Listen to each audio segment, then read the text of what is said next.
Shalom, shalom. Let me get this camera set up. So I tried to finish the session yesterday, but I wasn't able to do it. I had some wacky-tacky Christians run up on me and wasn't able to get footage of me baking them up, but it's pretty classic footage. But back at it one more again through the Spirit and power of Yahweh Shem Yahushai. Going to finish the camp session I tried to complete yesterday, bring out all the precepts I intended to bring out yesterday, and Lord's will, you'll be edified by it. But let me turn to the east and give a salute.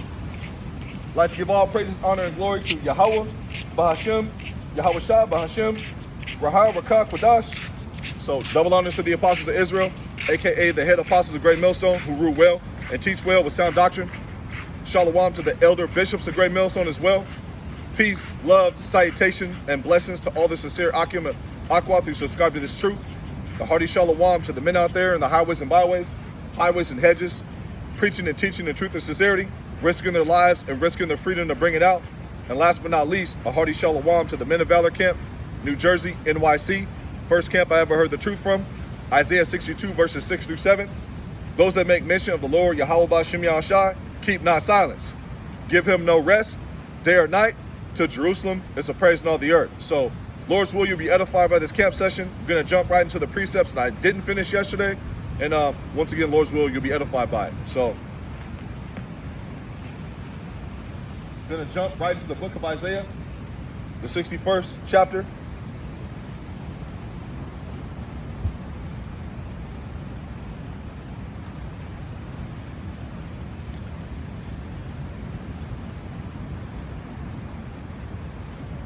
And you can see it's a little less windy. I was able to get the Frank burning today, you know.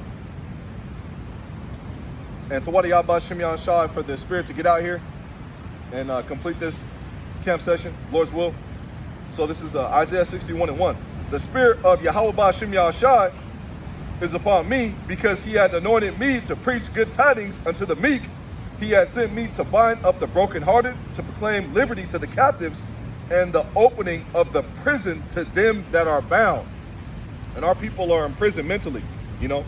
They've been duped by the Magites and sorcerers of Esau, Edom. You know, they've been duped to believe that they're, you know, that they're the have-nots of society, you know, when they're actually the children of the Heavenly Father, you know. And that's going out to you so-called Negroes, Latinos, Native Americans, West Indians, and Seminole Indians, you know. Those aren't your actual nationalities. Those are the nationalities given to you by your oppressor, aka Esau, Edom, you know. So, and our people are brokenhearted. Ever since, you know, the Edomites have stepped over into this land, you know, via the conquistadors and via the Scottish English, you know, the Portuguese and the French, you know, who are the main cohorts of the slave trade. You know, our people have been brokenhearted, and that's because they're under the curses. You know, that's part of the curses that we'll have to go through, that captivity after captivity after captivity for breaking the law, statutes, and commandments of the Heavenly Father, you know, that was given to Moses on a tablet. And we're the only people that fit those curses, you know. Those people over there in that land claiming our heritage, they're not, you know, under captivity. They own everything. They own YouTube. They own the banks. They own the real estate companies, you know, and they own the actual companies that are pushing to inoculate you. Moderna, Pfizer, those are owned by the Amalekites, you know, the fake Jews, you know. The Balfour Declaration of 1948 isn't in the Holy Scriptures, you know, as well as a ton of other prophecies that clearly states that those people over there are imposters, man, you know. Because who's Sem? Who's Sem? Where's he at in the scriptures? Yeah, we know about Noah's son Shem, but where's Sem at in the scriptures, you know? As well as a few other things you can ask these people, man, who are imposters, man. And the Spirit of the Lord, you know, is revealing all things at the end of the days, man, you know? And the Spirit of the truth is surrounding this place, man. So this is Isaiah 30:20.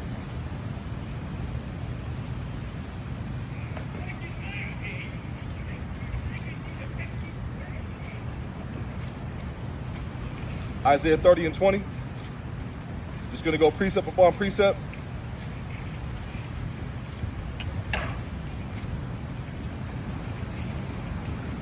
So this is Isaiah 30 and 20.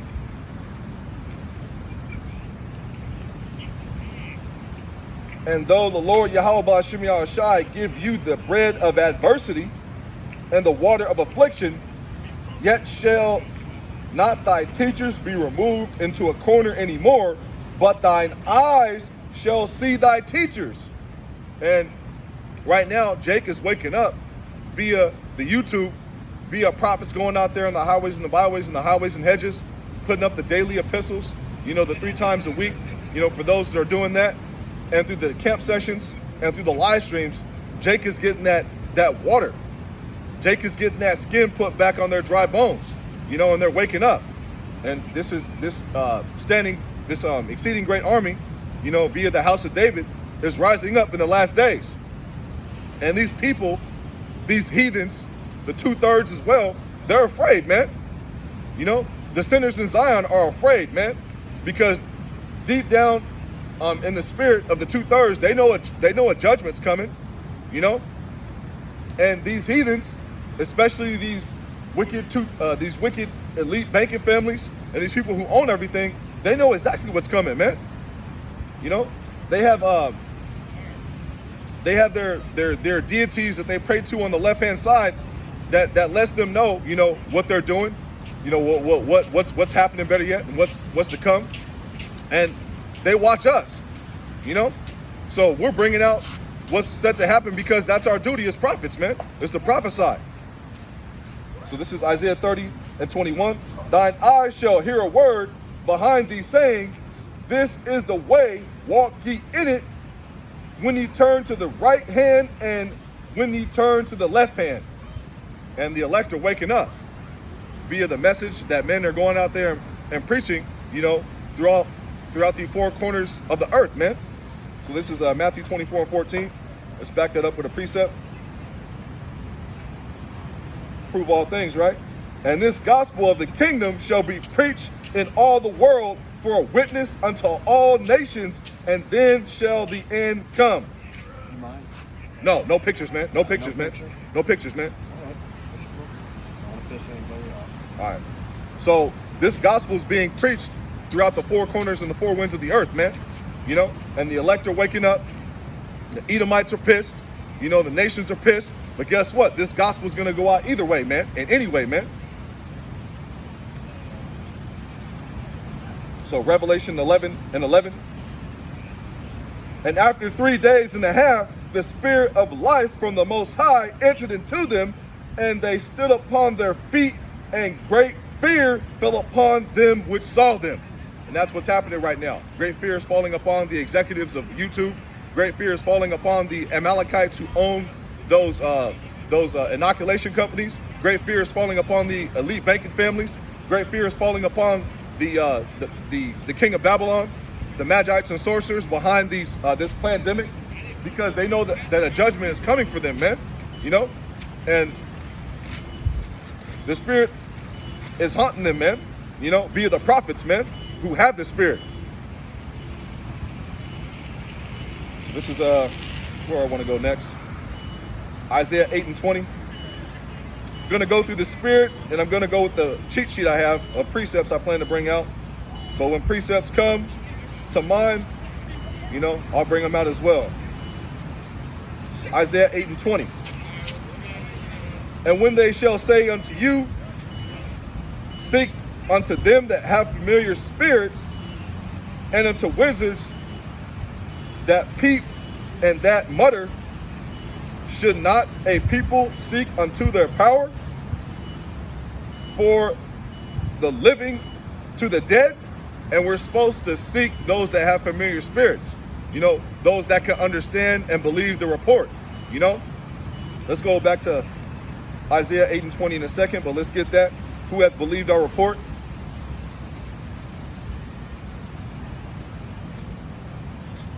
Isaiah 53 and 1. Who hath believed our report, and to whom is the arm of the Lord Yahweh Ba'Shem Yahushai revealed? That's revealed to those that have familiar spirits, those that can understand and believe on the report, via the prophets of Yahweh Ba'Shem Yahushai going out there in the highways and the byways and the highways and hedges, proclaiming his message, man. So let's get that. Luke 1:71, I believe.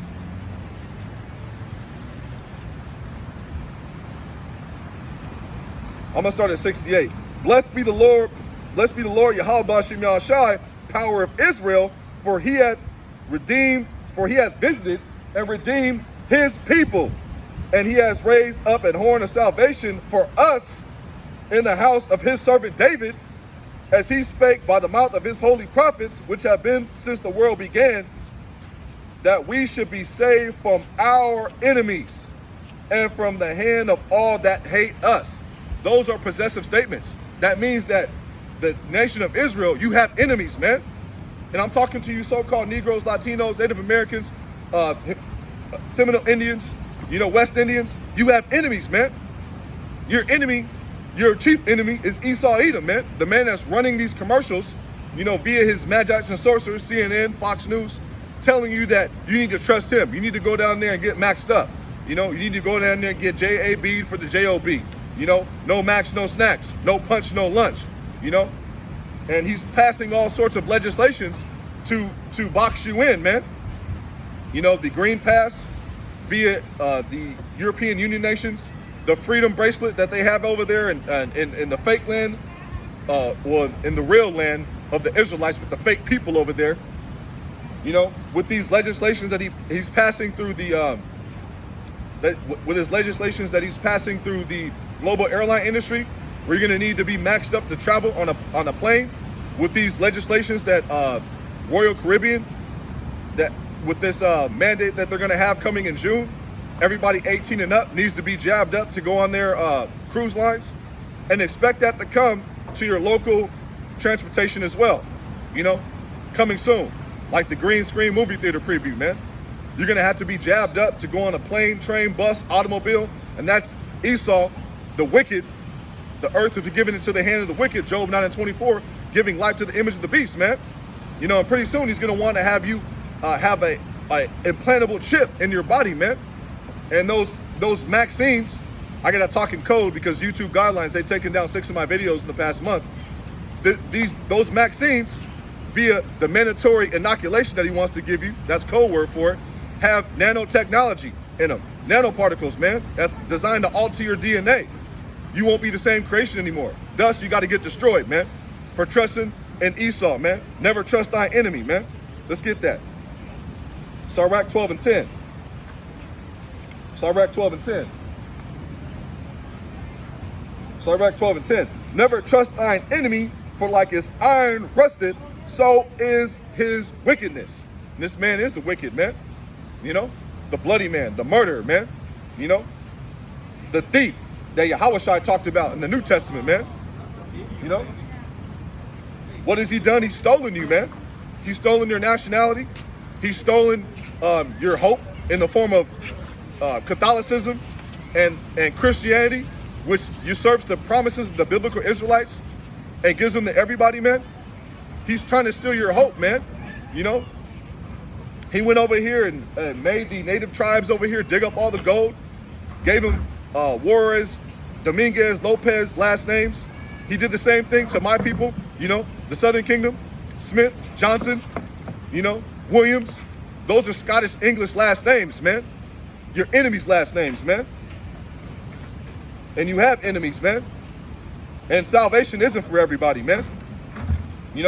When it talks about neither Jew nor Greek, in Galatians, if you go down to Galatians 3:29, it says Abraham's seed. And if you go into the Strong's for that seed, for the word seed, it means sperma, his actual descendants, bloodline descendants. Matthew, the 1st chapter, describes the lineage of Yahushua, his lineage, which means it's an actual seed line that salvation is for. Romans 9:4, let's get that. Just going through the spirit, want to cover a few points. Because these wicked ass Christians came up to me yesterday. I had to cut them up through the spirit and power of Yahweh Bashim Yahushua. Send the women off packing. I suffer not a woman to teach. Had to run the retarded looking Ammonite off. Motherfucker looked like he had Down syndrome. Had to run him out of here. Had to send the wicked Northern Kingdom Jake out of here. Thinking that and telling me all nations can be saved. trying to give me the God of this world, the God of the white man, trying to give me Baal. You know, those are the prophets of Baal, man. We don't want none of your message, man. You know, we want the God of the Bible, man. The God of Abraham, Isaac, and Jacob, man. The God of the Israelites, man. So this is Romans 9:4. I'm gonna start at 2. I'm gonna start at 3. For I could wish that myself were cursed from Hamashiach, for my brethren, my kinsmen, according to the flesh, that means bloodline descendants, who are Israelites, to whom pertaineth the adoption and the glory and the covenants and the giving of the law and the service of the Most High and the promises. That means it's not for everybody, man. So let's go to Isaiah 8:20. And once again, the Wadi Yahba Shem Yahshua for the Spirit to get out here. Phone fully charged, you know, data space cleared up, so I should be able to go my normal length, which is about 2.5 to 3 hours, Lord's will. So, to the law and to the testimony, if they speak not according to this word, it is because there is no light in them. And these Christians speak off their heart, man. You know, they don't speak according to the word, man. You know, all nations can be saved. It's not in the word. It's not in the word, man. You know, neither Jew nor Greek means those Greek-speaking Jews. You know, Hellenistas, Hellenized Jews, man. Under the rule and order of Antiochus Epiphanes, they were forced by the penalty of death to call themselves Jews, to call themselves Greeks, man. So that's why in the New Testament, Paul's office was to go out there to those Israelites who didn't know they were Israelites and teach them the ways and our customs, man. And that's where you get neither Jew nor Greek, because there were Jews out there who knew that they were Jews, and there were Jews out there who didn't know they were Jews.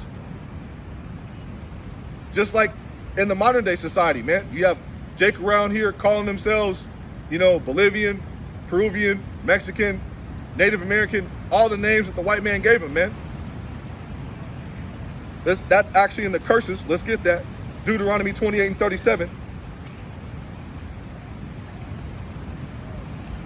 And thou shalt become an astonishment, a proverb, and a byword among all nations, whither the Lord Yahweh Shem Yahshai shall lead thee. That means you won't be calling yourself by your true nationality if you're the Israelites.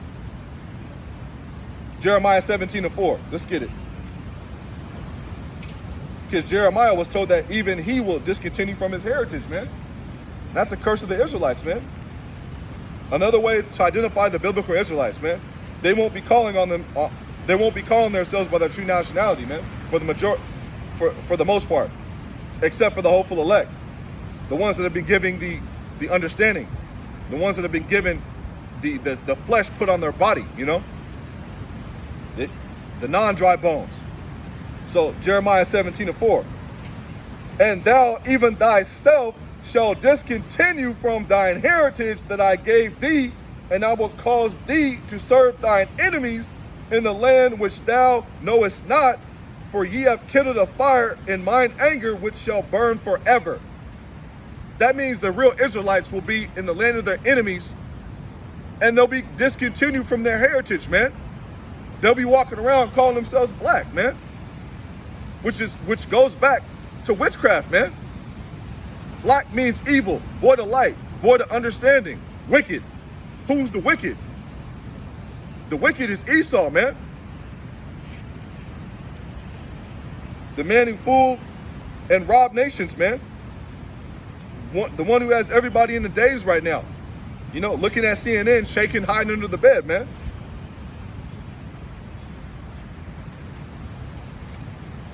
You know, he's given the right for people who are 14, 15, 13 to be able to change their private parts and call themselves a boy if they're a girl if they're a boy, without considering their parents, man. That's witchcraft, man. That's pure wickedness, man. Isaiah 9:16.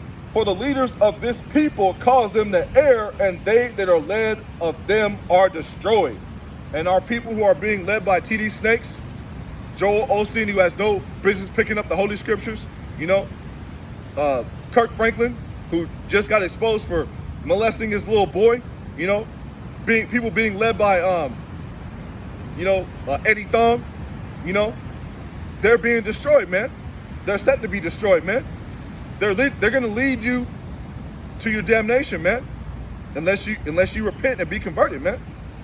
And a lot of our people aren't going to repent, man. They're going to continue in the ways, following after the ways of the heathen, and they're going to die the death of the heathen, man. You know? They're going to die the death of an infidel, man. And that's a cold judgment, man. To die the death of an infidel, man. To die the death of a castaway, man. It's a cold judgment, man. We don't want none of that smoke. You know? And Yahweh Shema Shai, you know, may he put the blessing of election on your household if you're hearing this message, man. You know? Because we all need Yahweh Shai, man. And we're all going to be tried. Because this man's going to come down with great wrath, man. You know? The book of Ezra said that they shall be like madmen, sparing none, man. You know? So this is Jeremiah 48:10. Cursed be he that doeth the work of the Lord Yahweh Ba'ashem Yahushai deceitfully, and cursed be he that keepeth back his sword from blood. So this is a hands-on duty that we have. You know, we're not supposed to be respecter of persons in judgment. You know, if we see the other camps going off, we're gonna get on them, man. We see wicked Israelites out there saying take the jab, we're gonna get on them, man. You know, we see wicked 2/3 out there, you know, we're going to get on them too, man. Heathens, we're going to get on them. You know, that's our duty, man. And the main heathen nation that we're going to get on is Esau Edom, man. Because that's our duty. Ezekiel 35:2. Son of man, set thy face against Mount Seir and prophesy against it. So wherever Mount Seir is, Basra, you know, wherever these Edomites are pitching their tents, setting up shop, you know, we're supposed to prophesy against it, man. You know, and let them know, thus said the Lord, thus say Yahweh Ba'ashem Yahushai, you're coming out of power, man. You know, your time is short. You know, you've been found wanton, man. You know, you've been weighing the balances, man. So this is Matthew 24, 22 through 24. I'm gonna bring out next. Try to go a little bit more rapid fire. If I can, Lord's will. I ain't trying to be out here 4 hours, but you know, sometimes it's like that. And the Wadi Abashim Yahshai for the spirit to go 4 hours when I do, but you know, I don't have a jacket on right now, so I'm trying to do this lesson without having to put my jacket on if I can, Lord's will. This is Matthew 24:22. And except those days should be shortened, there should be no flesh saved. Slakia. Start over from the top. Matthew 24:22. And except those days should be shortened, there should no flesh be saved. I'm gonna start from the top. Keep on mixing it up. So Slakia. Matthew 24:22. And except those days should be shortened, there should no flesh be saved, but for the elect's sake, those days shall be shortened. And the days are getting shortened. You know, it just seems like 6 hours ago I was out here doing the same thing during the daytime yesterday. You know, it just seems like literally 3 days ago I was having the last camp session, the 14th, man. And the days are being shortened. Literally, I went to work at 8:30 and I got off at 7, and it only seemed like I was there for 4.5, 5 hours, man. You know, and you know, call all y'all Bashim Yahshai for that. Because we're trying to get out of here tomorrow, man. You know, if we can. We want this man to take down the internet tonight. You know, mandate the chip with no salsa tomorrow. You know, start putting hell on everybody in the afternoon. You know, launch the first missile at nighttime, man. You know, so we can get the heck up out of here, man. Matthew 24:23. Then if any man shall say unto you, lo, here is the anointed Hamashiach, or there believe it not. So, you know, if any man is telling you that they have the truth and they're not speaking according to this word, you know, don't believe them, man. And there's a lot of people who are out there saying that they have the truth, man. You know, you got camps out there not calling on the name, you know, doing carnal shit, walking up to each other, you know, basically wanting to go heads up, you know, over a teaching area, you know, like they're fighting over drug turf, you know. I seen a brother from IUIC 3 weeks ago when I was out here, and it was a peaceful dialogue, man. I just told the brother, you know, calmly, man, hey, just don't take that Maxine, man. You know, whatever you do, brother, don't take that, man, because, you know, you got brothers in your congregation who are telling you that it's okay, but just between me and you, man, don't take it. You know, he's shalom me and, you know, kept it moving, man. You know, that's how it's supposed to be, you know. And Lord's will, you know, that brother gets out of that camp, man, you know, and separates away from them, man, because they don't have the truth. And prophecy is revealing all these fake leaders, man. You know, the WFIs, you know, the HOIs, you know, the IUICs, the ISUPKs, they're all getting exposed right now. And prophecy is revealing that they don't have the truth, man. You know, because as this man starts to give more life into the image and eventually push the actual MOTB, the mark of the bizzle for shizzle, the MOBZ for shizzy, I gotta use code language, you know, the mark, you know, the chip with no dip, the chip without the salsa, they're gonna eventually have to hide, man, because they've been lying to their congregation, man, and they're gonna turn into the hunted, man. You know, they're fishing right now, but guess what? They're gonna turn into the hunted, man, because when a few members of their congregation take that jizab and drop DZ, guess what? They're gonna want your hezed, man. Matthew 24:24. For there shall arise false anointeds and false prophets, which you guys are, and shall shew great signs and wonders. TD Jakes taking the Celine in the arm, you know. All these black clergy leaders telling you to trust the devil, man, you know. Let's start from the top. For there shall arise false anointeds and false prophets, and shall shew great signs and wonders, insomuch that if it were possible, they shall deceive the very elect. And they won't be able to deceive the elect. You know, the house of David, they're not going to fall for that, man. You know, and the hopeful elect, we're not falling for it right now, man. We see right through that shit, man. You know, we're calling it like it is, you know, and we're the actual ones that are feeling the brunt force that's coming, which is coming right now, called the famine of the word. You know, the prophets of Great Millstone on down, you know, the apostles, starting with the head apostles to the elders and the elder bishops to the camp leaders and other brothers who are like-minded, who teach the same doctrine. Like myself, I'm not in Great Millstone, but I follow Great Millstone, and I teach the doctrine to the best of my ability with the level of measure of understanding that I've been given. We're feeling the famine of the word, man. You know, I see pages getting struck down left and right, videos getting taken down, removed, you know, medical, well, don't want to say that's a buzzword, therapeutical misinformation, you know, hate speech, you know, and all we're doing is saying the words of the Heavenly Father, man, preaching the message the right way, man. And this world hates Yahweh Ba'ashim Yahushai, and they hate his prophets, man. You know, a lot of the prophets caught hell, man. You know, Peter and Paul had to die for this, man. You know, Jeremiah, you know, he caught hell. You know, his people wanted to kill him, man. Wicked ass Jakes wanted to kill him back then, man, because he was out there saying, "Thus said Yahweh Ba'ashim Yahushai" back then, man. And we're gonna catch hell as well, man. Look crazy, looking like we're bugged out niggas in dresses, man. People walking by the camp talking shit. And the craziest thing is it's your own freaking people, man. Wicked ass Jakes, man. You know, want to love Esau, man. If Esau can't make it in the kingdom, then they're heartbreaking, man. You know, after all the hell this man's put on you, man. You know, his science says that you're 3/5 of a human being. His science says that you evolved from monkeys. You know, his real estate companies say that you don't deserve a loan, redlining. His education system says that, you know, you don't deserve to go to his prestigious universities, you know. His job, his employment field says that you deserve to be hired last, fired first. And you want to love this nigga, man? To hell with y'all to hell with y'all wicked ass 2/3, man. You know? So let's go to the humble beginnings. Let's get on Esau a little bit. Let's get some water. Light the incense up. I got time today.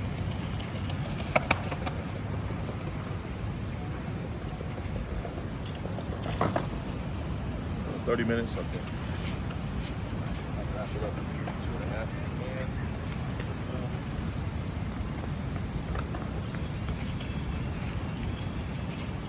Whoa.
Let's keep the Frank burning.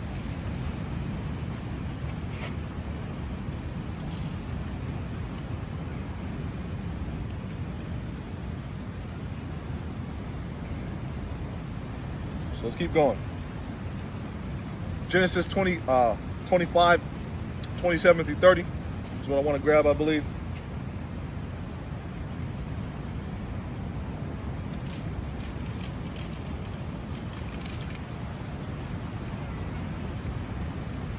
And the 2/3 got to go, man.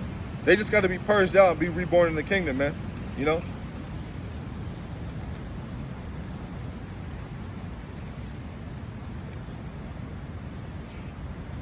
So let's go, so it's 27 through 30, Genesis 25. And the boys grew, and Esau was a cunning hunter, a man of the field, and Jacob was a plain man dwelling in tents. And Isaac loved Esau because he did eat of his venison, but Rebekah loved Jacob. And Jacob saw pottage, and Esau came from the field, and he was faint. Genesis 25 and 30. And Esau said to Jacob, feed me, I pray thee, with that same red pottage, for I am faint. Therefore his name called Slakia. I'm gonna start from the top of 30. Slakia. And Esau said to Jacob, feed me, I pray thee, with that same red pottage, for I am faint. Therefore was his name called Edom. That's how you connect Esau to Edom. Genesis 25 and 30. And if you go to Genesis 25 and 24, 25 and 25, and the first came out red all over like a hairy garment, and they called his name Esau. That identifies two characteristics of the Edomites. They're red. They don't have any patience because he couldn't wait for the stew to cook, and you can connect them to Edom. And there's plenty of passages in the Bible that talks about the judgment of that nation, Esau, Edom, man. And they're cunning hunters, you know. So let's go to the blessing that Isaac gave Esau, Genesis 27, 40 through 42, because this blessing is the sword. And that's how this man's lived, taking kingdoms, you know, taking over America, Australia, Europe, which used to be the land of the Japhetic people, who are the Pacific Islanders, you know. And we're not just some disgruntled ass niggas who look like we're wearing dresses. We actually know what we're talking about, you know. We actually know the history. That's why we know the mysteries, you know. We can prove it precept upon precept, line upon line, here a little, there a little, you know. So this is Genesis 27, Slakia, 40 through 41. I'm gonna start at 39. And And Isaac his father answered and said unto him, Behold, thy dwelling shall be the fatness of the earth, and of the dew of heaven from above. And by thy sword shalt thou live, and shalt serve thy brother. And it shall come to pass, when thou shalt have the dominion, that thou shalt break his yoke from off thy neck. And Esau hated Jacob because of the blessing wherewith his father blessed him. And Esau said in his heart, the days of mourning for my father are at hand. Then will I slay my brother Jacob. And that hate is still happening, man. You know, the children, which are two different nations, were fighting in the womb, man. That fight is still going on to this day. That's why you see a so-called Negro, Latino, Native American get gunned down. That's why they're constantly casting us into prison. You know, that's why they're constantly putting hell on us via their food that they're giving us. That's why they constantly try to push abominations on our people. You know, homosexuality, the LGBTQ XYZ transformer movement. You know, that's why they constantly push those abominable foods in our neighborhoods. You know, the McRib, the Red Lobster commercials, you know, the shrimp, the catfish po' boy, you know, ceviche, gumbo, you know, they constantly push those vibrations on our people so we stay in a dumbed down state, man. Because as long as we're in idolatry, you know, the Lord is not going to have that hedge of protection over us, man, you know.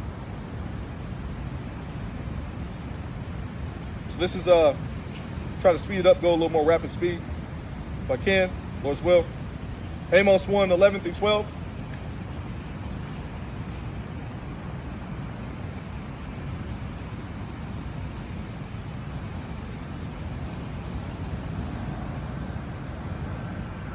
Let's get some water.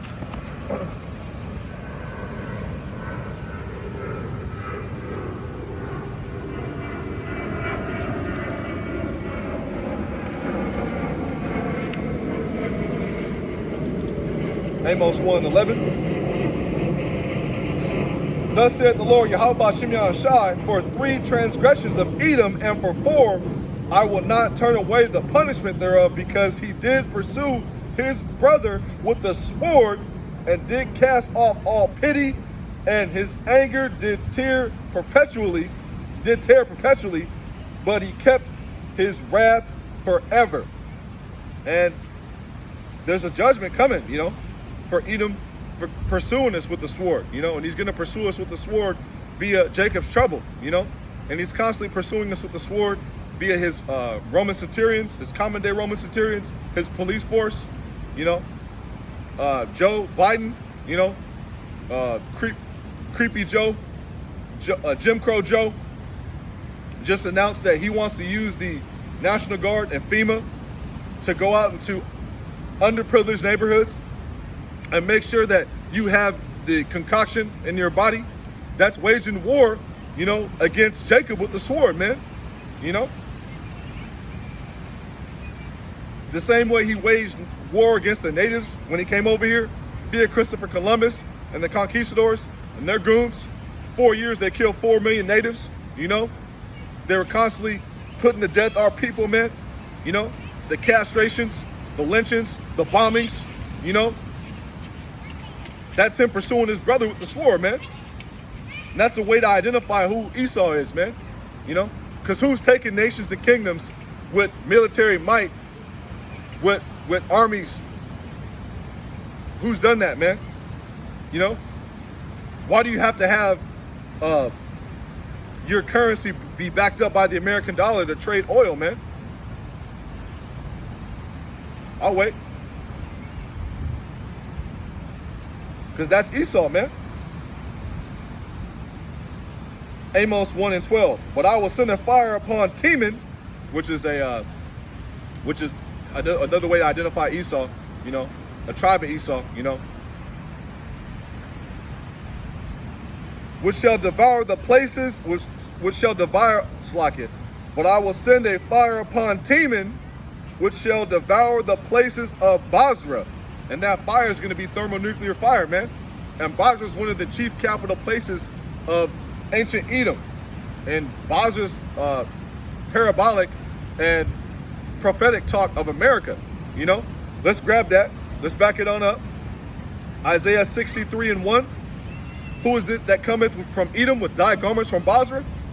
Yahushua, man. Yahushua HaMashiach.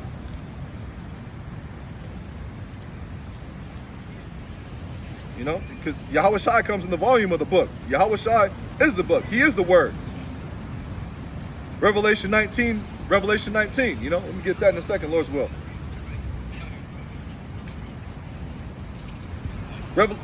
Isaiah 63:1. Who is it that cometh from Edom with dyed garments from Basra, that is glorious in his apparel, traveling in the greatness of his strength, that I speak in righteousness, mighty to save? Who's the only one that can save? Yahushua. Let's get that. Matthew 28:18.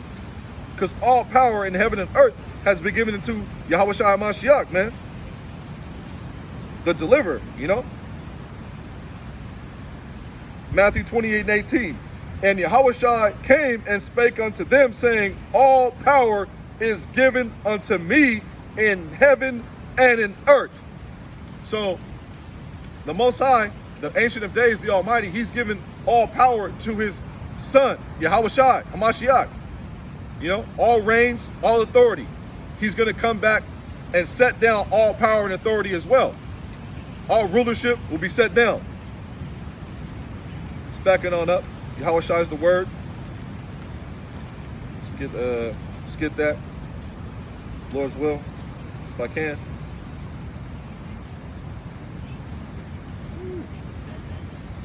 Boom.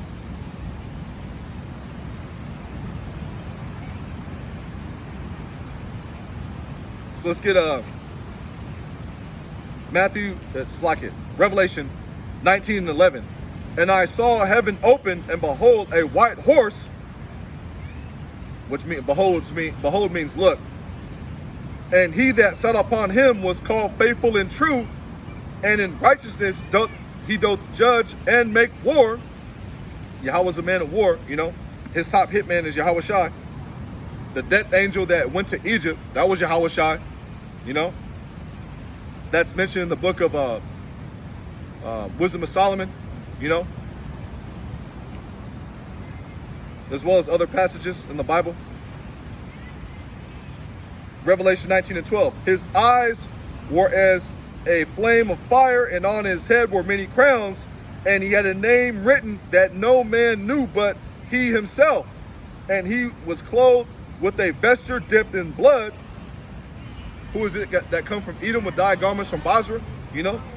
And his name is called the Word of the Most High. It says God right there, but, you know, the Word of God. That's Yahushua, the Word.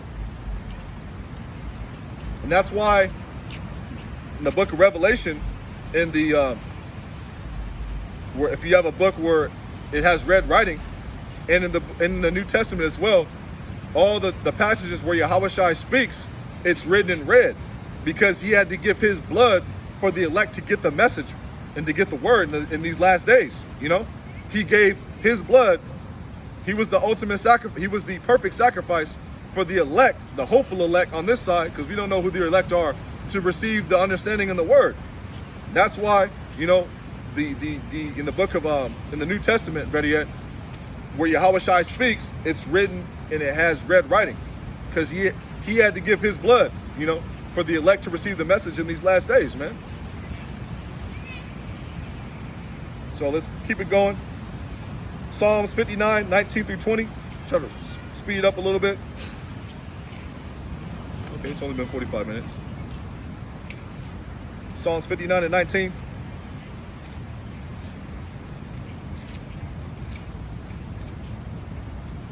Psalms 59:19. 50:19. Slack it. Tripping. Psalms 50:19-20. Thou givest thy mouth to do evil. Slack it. Thou givest thy mouth to evil, and thy tongue frameth deceit. Psalms 50:20. Thou sittest and speakest against thy brother, Thy slanderest thine own mother's son. And that's what Esau does. He's the slander, the accuser of the brethren, you know. That's mentioned in the book of Revelation, you know. And he's constantly slandering his mother's son, Jacob, man, you know. Saying that you're the main culprits that are most susceptible to this pandemic, you know. You deserve to go down there and get the max in your arm via the report from Bill and Uncle Mel Gates, you know. I believe that's a man, you know. That's just me speaking, you know. I believe that's a transformer or one ugly ass woman, you know. Either way it goes, she's a devil. It's a devil, you know, from the house of Esau Edom, you know. This man, he's waging war against you with his medical field, which is another way he's used the sword, as well as the power of the tongue, you know, lying to you and telling you that you're any byword that I call you because you're my property, you're my slave, you know. So Wisdom of Solomon 10 and 10. Is that what I want to get next? Let's see. Cheat sheet. Okay, Wisdom of Solomon 10 and 10.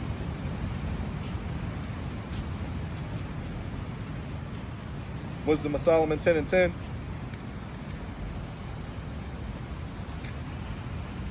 Wisdom of Solomon 10 and 10. Let's get it. When the righteous fled from his brother's wrath, she guided him in right paths and shewed him the kingdom of the Most High and gave him knowledge of holy things, made him rich in his travails, and multiplied the fruit of his labors. And who's the righteous? Jacob. And who's the brother that has the wrath? Esau Edom, you know? And he's going to pursue you with his sword via his medical field and via eventually his military. FEMA, the National Guard, those concentration camps that he's calling, he has a new word for them now. What's that called? Medical holding facilities, you know, his hospitals, well not his what are they calling them? His vaccination, I just said the word. His his vaccination hotels, you know, that he wants you to go and stay at, you know. He wants to house you at those places, and he's putting hell on those people who are in those hotels, man, in those foreign countries, man. They're basically in prison, man. They're in the joint, you know. And his plan is eventually to put you so-called Negroes, Latinos, and Native Americans in those places, man. That's why he's lobbying right now with his media, you know, which goes back to witchcraft, the media, you know, the medium, to get you to trust him so he can poke you with his sword via his medical field, man. That's why the logo for the World Health Organization, the WHO, looks like a sword with the snake swimming around it, you know, because that's symbolism. And that's actually this man telling you through visualism, through visuals, what he plans on doing to you, man. Using you, using the sword and using his deceptiveness, you know, being the snake that he is, the snake from the garden, to poke you, man, to puncture you, man.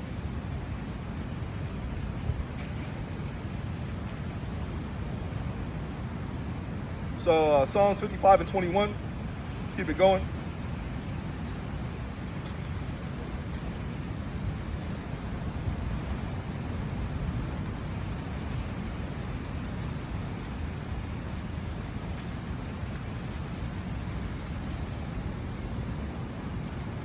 Psalms 55 and 21.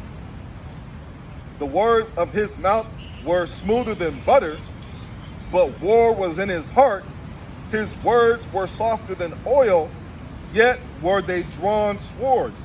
And he's talking to you in that smooth manner right now, telling you that, oh man, you know, don't worry about it. Don't worry about what's in the concoction.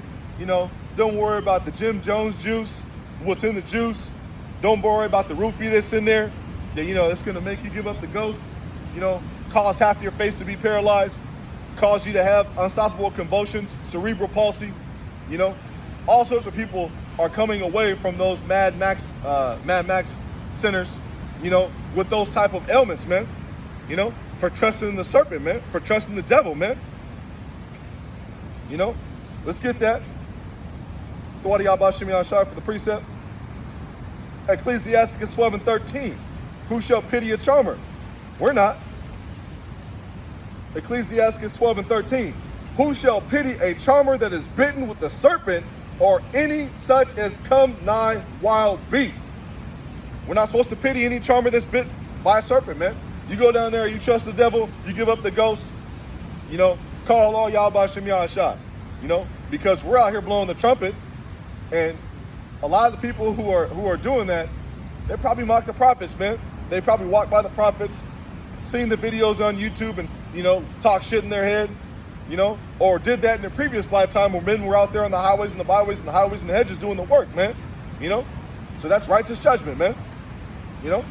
And call all y'all about Shem Shah, man. You know, Marvin Hagler got knocked out, Hank Aaron got struck out, you know, and a lot more of that's gonna happen, man. To you so-called Negroes, Latinos, Native Americans, and West Indians and Seminole Indians, man, and you speckled birds, man, because there's a lot of people who go back to our seed line who are Sicilians, the Black Irish, the Scottish English, because guess what? Jake was out there in those lands ruling, and we were doing the Humpty Dumpty, man, knocking up their women left and right, man. Their women love Jake, man. So a lot of people who look like heathens, you know, actually aren't heathens, man. Paul Wall, Tom Brady, you know, you can't fake Jake, man, you know.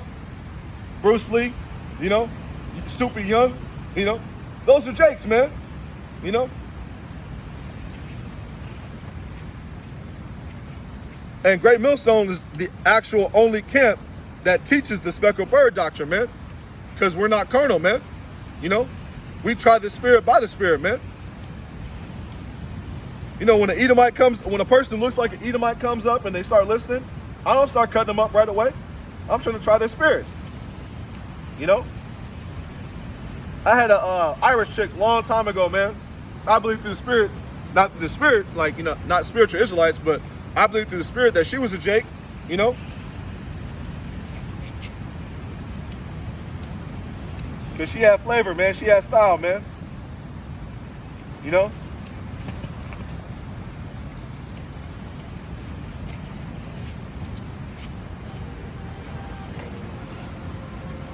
And her actual family was going through the curses, man. You know?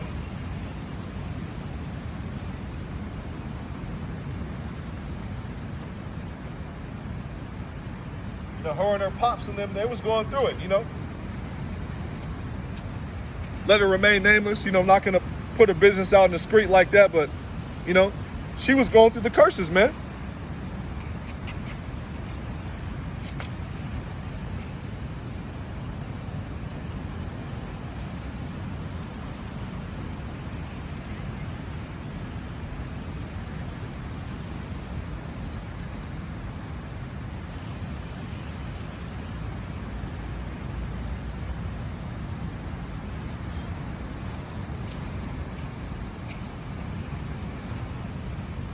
That's why those Italians, they put hell on those Sicilians, man, because they know who they descend from. Those Moors who were in the land, who were Israelites, who were actually, a lot of them were into Islam, you know. Some of them were actually, you know, keeping the ancient customs of our ancient customs, you know. But a lot of those Moors, a good number of them, you know, were actually into Islam, you know. But they were actual Israelites by blood, seed line lineage. Let's keep it going. So, don't want to get next. Yep. Let's go. Ecclesiastes 7 and 7.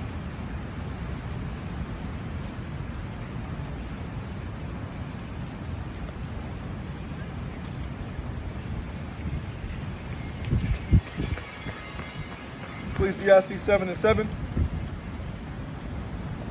Surely oppression maketh a wise man mad, and a gift destroyeth the heart. And E is giving our people gifts, man. You know, that's why Jake is all, you know, gung-ho about the Serpy, you know. Good old Serpy Serp. Oh, yeah, man. Master's good to us, man. He gave us $1,400, man. You know, he gave us $1,200. Well, that's actually pretty ironic that he gives you $1,400 and this man came into power in the late 1400s. Pretty ironic, right? Pretty ironic that he gave you $1,200, and guess how much guess how much a slave sold for in the 1800s? $1,200, man. Pretty ironic, man. Pretty ironic, man. You know, call me a conspiracy theorist, but you know, just calling a lemon when I see a lemon. You know, pretty ironic, right? Okay. So let's keep it going.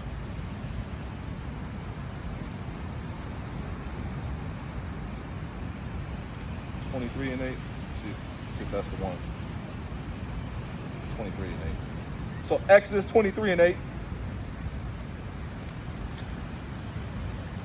And the hopeful elect, we're mad because we're being oppressed, man. And we understand, you know, through the spirit and power of Yahweh Shem Yahushai that we're being oppressed, man.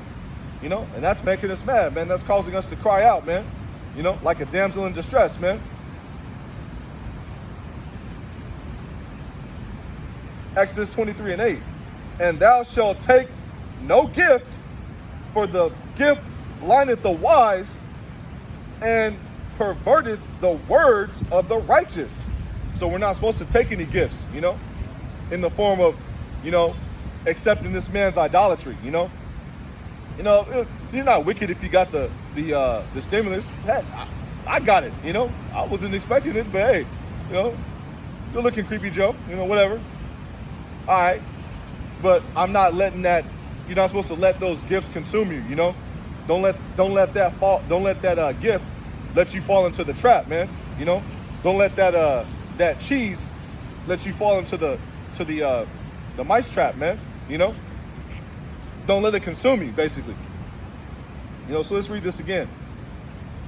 Exodus 23 and 8. And thou shalt take no gift, for the gift blindeth the wise and perverteth the words of the righteous. You know, and this man will pervert your understanding. You know, he'll pervert, you know, your eventual, you know, hopeful election, man. You know, if you decide to give in to that trap, you know, and pursue that cheese and let that cheese take over you, man. You know, for the love of money, man. You know, people will do all sorts of things, man. So don't let that consume you, man. Money's a defense, but the love of money is the root of all evil. The love of it. You need money to survive, because if you don't have money, guess what? You won't be able to eat. Eventually, we're going to have to go off the grid, you know, eventually, you know. But right now, we got to labor, you know. We got to live in this society, and you need money to function and live in this man's society for now, you know. Because the just shall live by faith. And eventually we're going to have full faith, you know, and be as pilgrims on the earth, as it says in the Apocrypha. That day is slowly approaching, you know. And we have the eyesight to see it and recognize it. So this is Ecclesiasticus, Salakia, 14 and 7. And if he doeth good, he doeth unwillingly, and at the last, he will declare his wickedness. You know, and this man, he's doing that good, giving you that gift, that 1400, so you can ease up, say peace and safety, you know. And when they shall say peace and safety, man, then sudden destruction shall come, man. And a lot of our people are going to be sucked into the mousetrap, man. You know, for chasing the cheese, man. You know, you're going to be caught right in the rat trap, man. You know.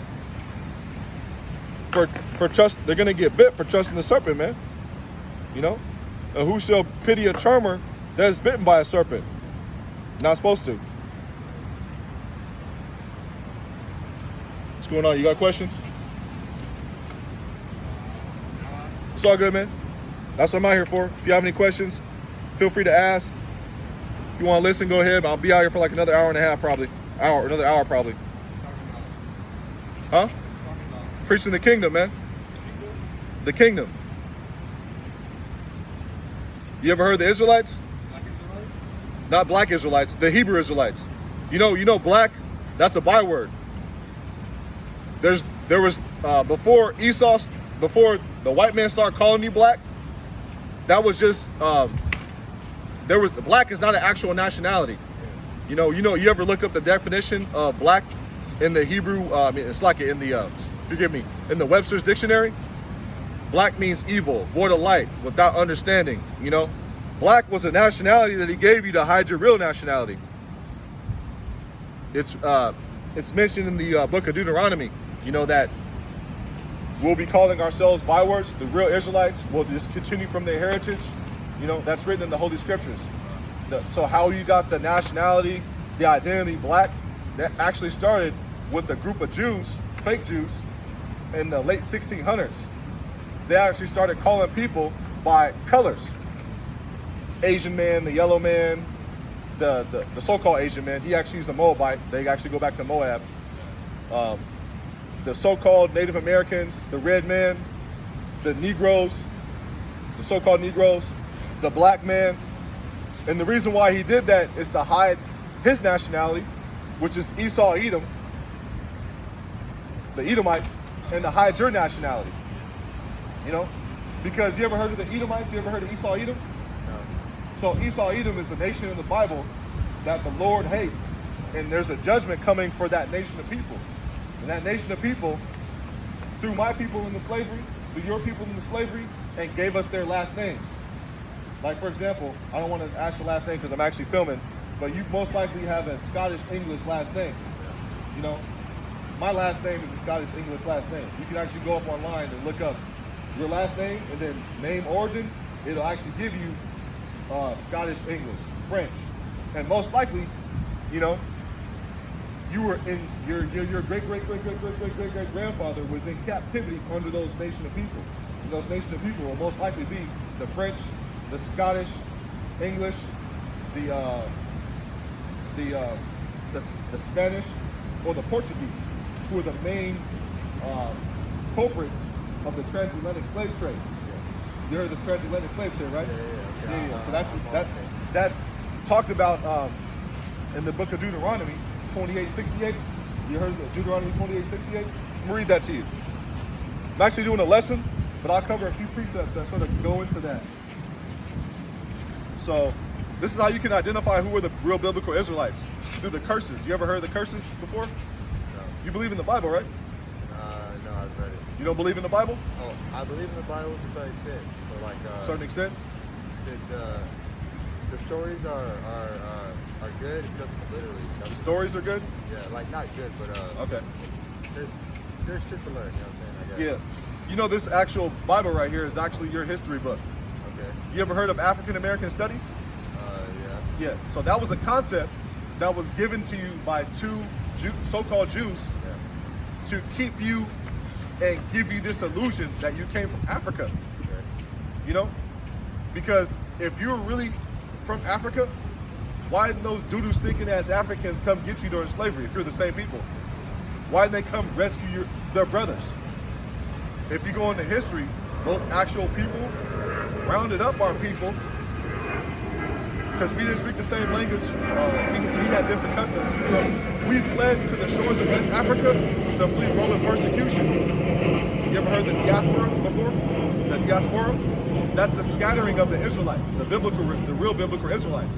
So we fled to West Africa to flee Roman persecution, and those Africans who are actually Hamites, the actual biblical lineage goes back to Ham, who's a person in the Bible. It's an actual nation of people, and those Hamites rounded us up with the Arabs, the Ishmaelites, and sold us to the Grecians, who are the Edomites, who actually own all the slave ships. So you ever heard of the so-called Jews, right? The Jews, right? The Jewish people over there in that land, they're imposters. They actually go back to Esau Edom, and they're from the tribe of Amalek, and they actually own all the timber and they had a monopoly on all the timber, and they were actually the owners of those slave ships.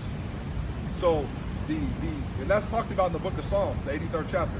I'm gonna read a couple of scriptures to you, and then I'll get back to my lesson. If you have any questions, you can feel free to ask in the meantime. So this is Deuteronomy 28:68.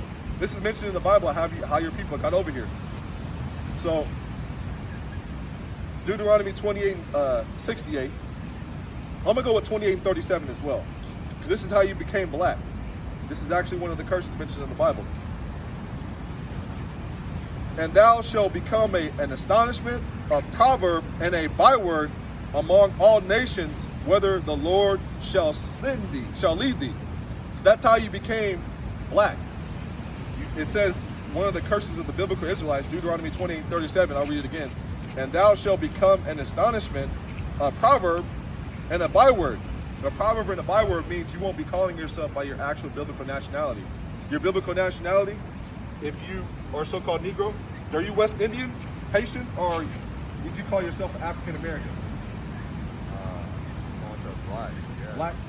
Who's your father go back to? Does he go back to the people who were here on slave ships? Or does he go back to the Jamaicans, or is he Haitian? Slave ship. Okay, so you would be so-called Negro. When I say so-called, it's because that's not our actual biblical nationality. We're actually from the tribe of Judah, who's actually who the Lord actually sprang out of.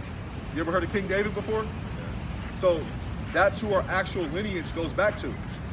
So Jeremiah 17:4, I'll give you another precept that sort of goes into how you became black, how we got the name black, because that was given to us by our oppressors, the so-called white man, Esau, Edom.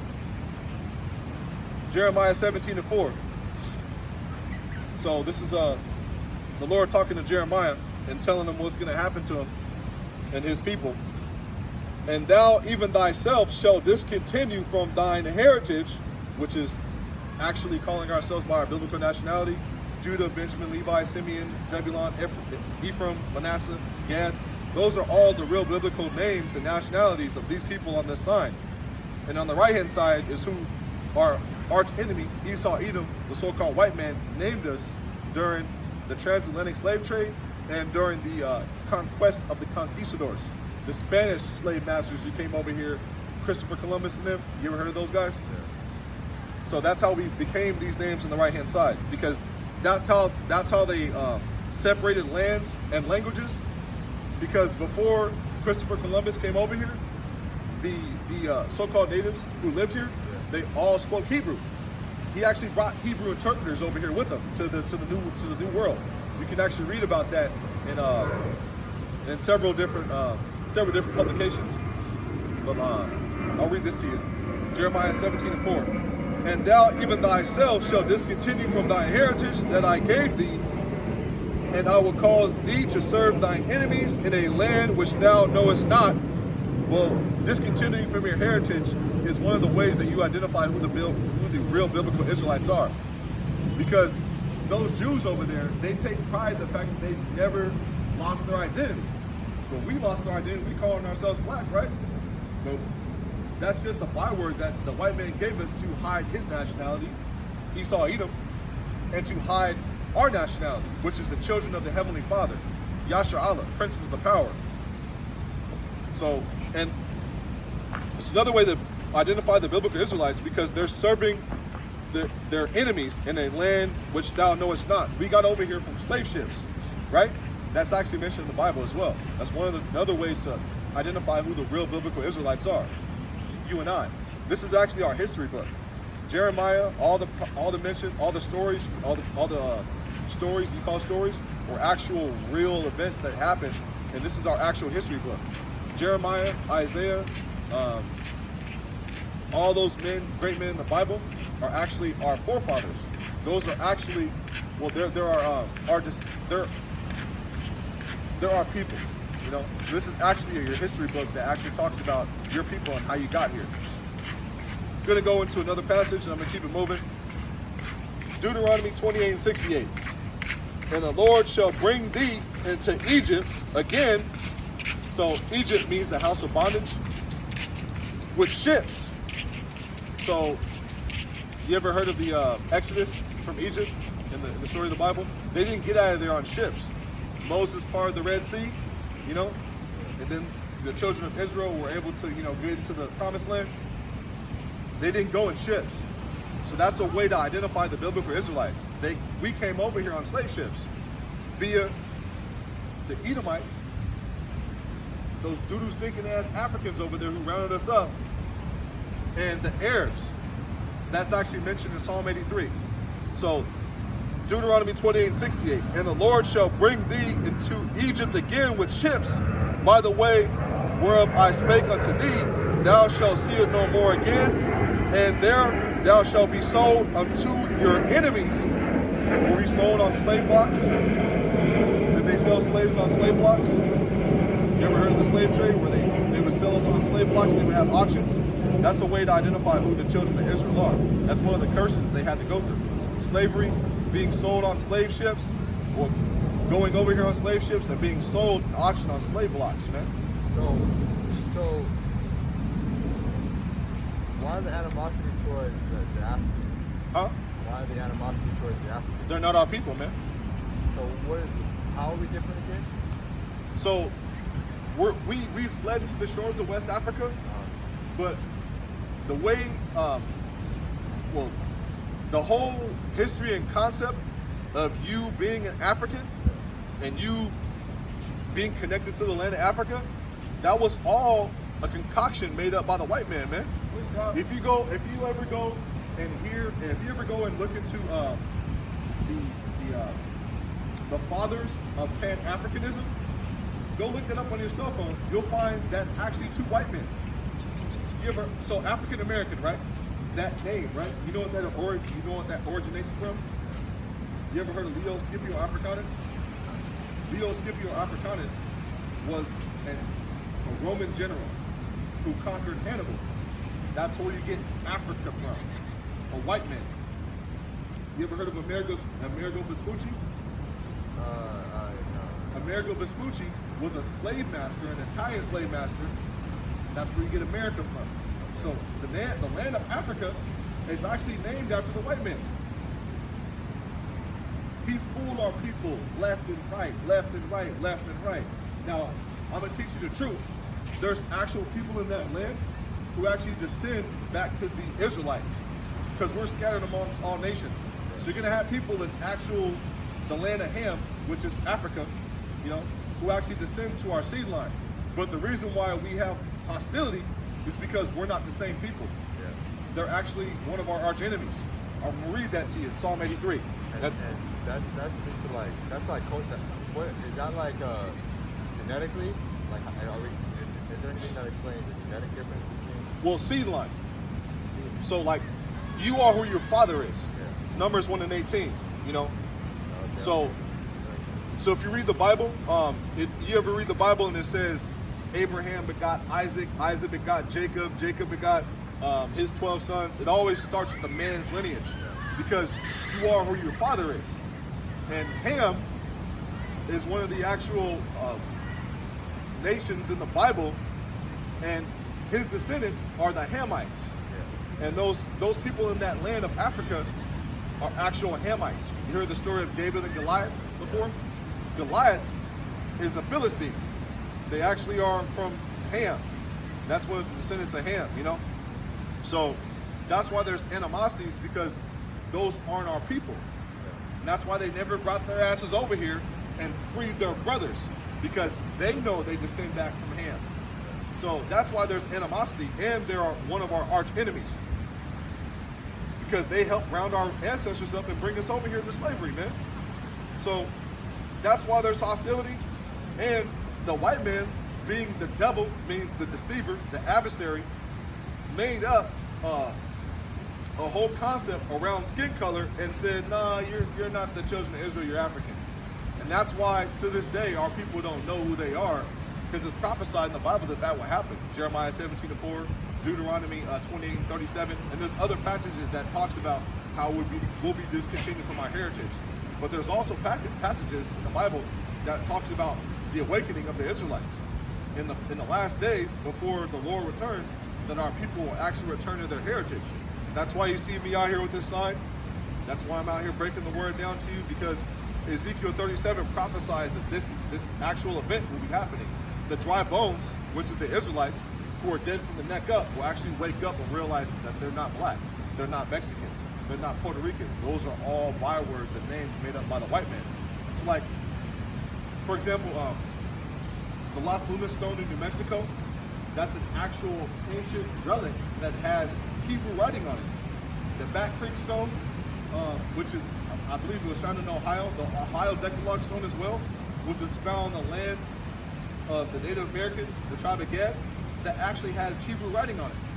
You know, they told us through history, right, and through the school system, they told us that the slaves were dumb motherfuckers who didn't know or speak any language. They had no sense, right? They tried to give us that image. We evolved from monkeys, according to their science. We're 3/5 of a human being. You know, we're monkeys, right? They try to give you that to dumb you down and make you think that you're less than what you are.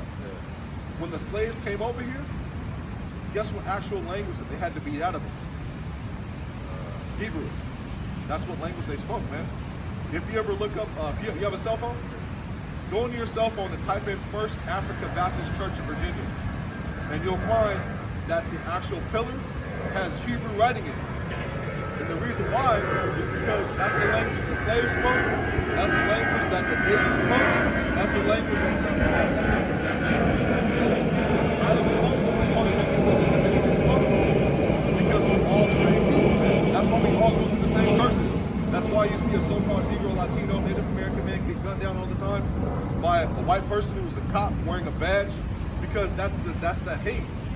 Going back to the wound of Rebecca of the two nations struggling. The nation of Esau Edom, which is the white man, and the nation of Jacob, the nation of Yasharala, the Israelites. Because they're our arch enemy, man. And that's why they rounded us up in slavery. That's why they basically took crafty counsel with their cohorts, the Arabs, the doodoo stinking ass camel jockeys, the doodoo stinking ass Africans, the Hamites, and rounded us up for slavery, man. And it's prophesied that that was going to happen to us. And that's for breaking the covenant, you know, the law, statutes, and commandments that were given to Moses. We broke that, so we had to suffer. And Deuteronomy 28 talks about the blessings, which is Deuteronomy 28, 1 through 14, and then the curses, which is Deuteronomy 15 through 68. That's how you can identify who the biblical Israelites are, as well as other precepts and passages. I don't want to overwater you and give you too much information, because I see your mind wandering. Yeah, no, I was trying to figure it all out. It's all good, but I'm out here every Sunday, man. Okay. And I tried to go Sunday. I tried to go for 2 hours on Sunday yesterday, but I had some wacky tacky Christians run up to me and try to say that salvation is for everybody, and the woman was trying to teach me, and I had to cut them up. I had to go precept upon precept and bake them, man, and send them on packing. Yeah. But I'm gonna read you a passage, man. I'm gonna let you go because I gotta wrap up this lesson. I appreciate it, yeah. But you have a cell phone? Oh, yeah.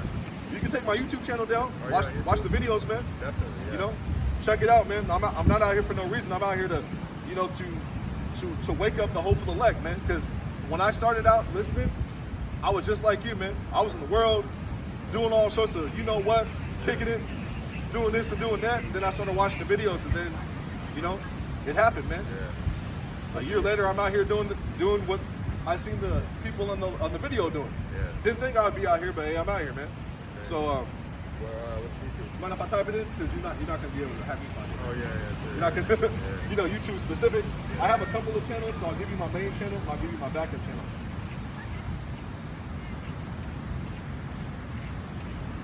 And I have lessons that go a few months back that go into the curses. You can check those out. Those are older lessons, and I have new lessons as well that I put up pretty much almost every day.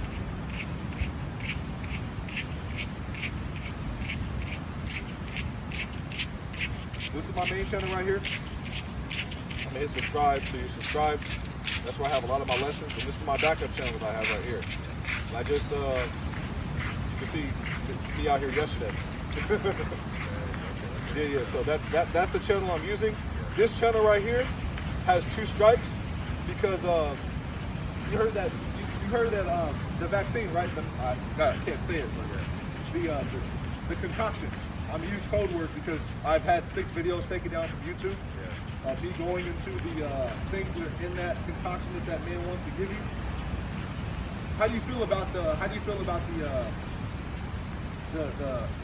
shot that he wants you to get? I mean, obviously, I've been warned about it. You know. I'm gonna tell you, out of love for my people, brother, since you've been listening to me, don't take it, man. Yeah. Because it has nanoparticles in it. You ever heard of nanoparticles? No. Nanoparticles will alter your DNA, Yeah. and it has hydrogel in it. I've done videos on it, and they've taken down those videos, and they flagged me and literally almost kicked me off of YouTube for those videos. And the reason why he wants to give that to you, and the reason why he's campaigning so hard for our people to go down there, Latinos, Native Americans, because he knows who we are. You know, that's why he's saying that we don't trust it, right?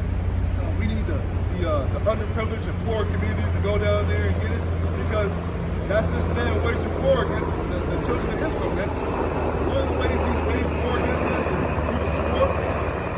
Another way he's waged war against us is deception, telling us that we're black, telling us that we're Mexican, Native American, Seminole Indian, all nicknames that he made up and named his property.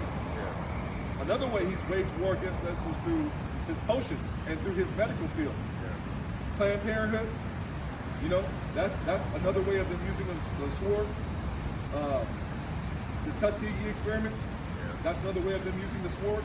The smallpox blankets that he gave the so-called Native Americans, who are the tribe of Gad, they're Israelites as well.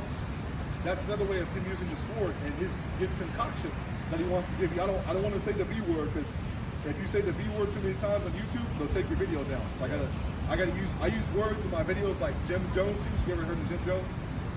Not Dipset Jim Jones, not Dipset. I listen to Dipset, and I was a big fan growing up.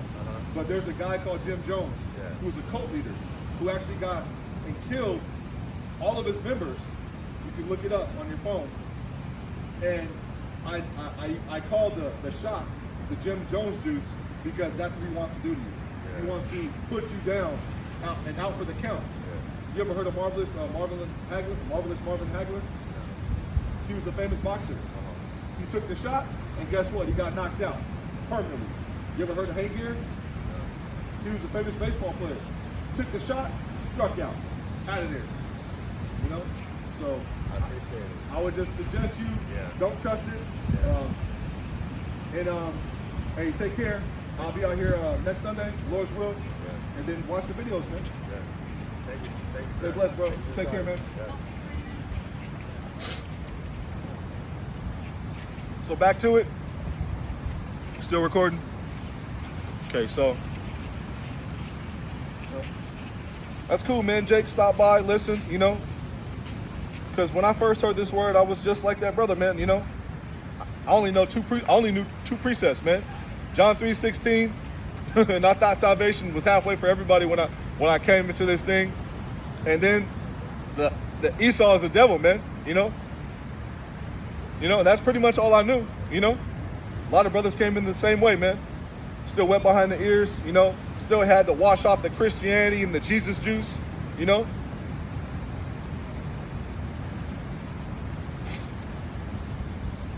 And you're gonna have brothers who come into the fold who aren't believers, you know, because you have brothers who came into the fold recently who were into Islam, you know, all sorts of ways of the world, man. You know, the elect are going to come from all walks of life, you know. And Anwar Radazah, you know, that brother comes into the fold, you know. This is 2 Corinthians 2:11. Lest Satan should get an advantage of us, for we are not ignorant of his devices. And one of his devices is using his medical field to deceive the masses, man. Planned Parenthood, you know. This new MAXXINATION that he wants you to take. You know, his love potion number 19 that he wants you to go down to CVS and get. CVS love potion number 19. The Jim Jones juice that he wants you to drink so bad. The spiked Kool-Aid, you know, that he wants you to take so bad. He's on his television station saying that you so-called Negroes, Latinos, and Native Americans and West Indians and Seminole Indians don't trust him. So, you know, he needs to round you up via his military, FEMA, the National Guard, because you don't trust him, you know. Joe Biden just waged war against the children of Israel a few days ago. And this man's going to come down with great wrath, you know, pretty soon, man. And he's going to wreak havoc on the 2/3, you know, and we're going out here on the highways and byways professing that it's going to happen before it's going to happen, doing our reasonable duty as prophets, you know, prophesying against Mount Seir, you know, and against this great kingdom, this wicked kingdom, Babylon, before it happens, to warn the elect, you know. and to seal more elect. So this is 2 Thessalonians 2 and 3.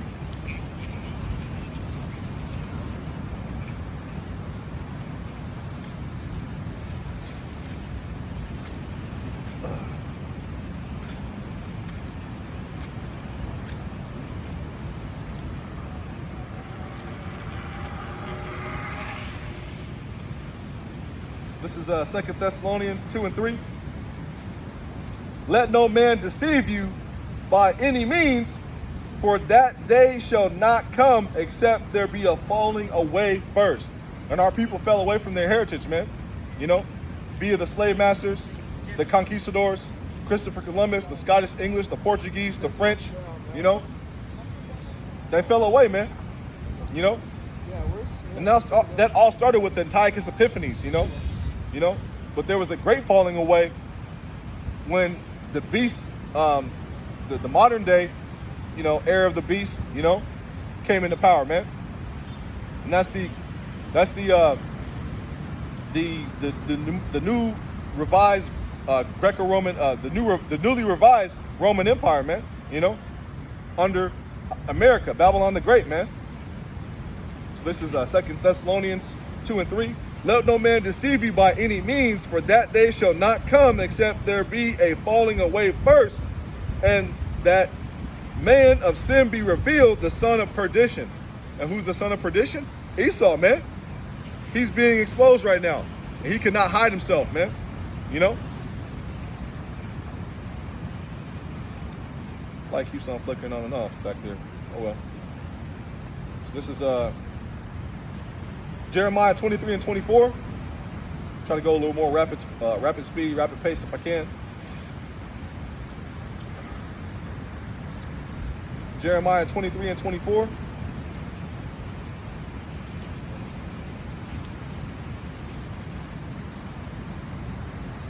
Can any hide himself in secret places that I shall not see him? Saith the Lord, Yahweh Ba'ashem Yahshai. Do not I fill heaven and earth, saith the Lord? And the eyes of the Lord, Yahweh Ba'ashem Yahshai, are upon the sinful kingdom, man. You know? And nothing that is done in secret, you know, shall be hidden much longer, man. So Amos 9 and 8. Let's get another precept to back that on up. And the eyes of the Lord are 10,000 times brighter than the sun, man. You know? That's mentioned in the Apocrypha, man. That's the angels, man. You know? Via the chariots, you know, which the world ignorantly calls UFOs, you know. Amos 9 and 8. Behold, which means look, the eyes of the Lord Yahweh Ba'ashem Yahshai are upon the sinful kingdom, Babylon the Great, and I will destroy it from off the face of the earth, saying that I will not utterly destroy the house of Jacob, saith the Lord Yahweh Ba'ashem Yahshai. You know, and the eyes of the Lord Yahweh Ba'ashem Yahshai are upon this sinful kingdom, man. This place is wicked, man. This place deserves to be destroyed, you know.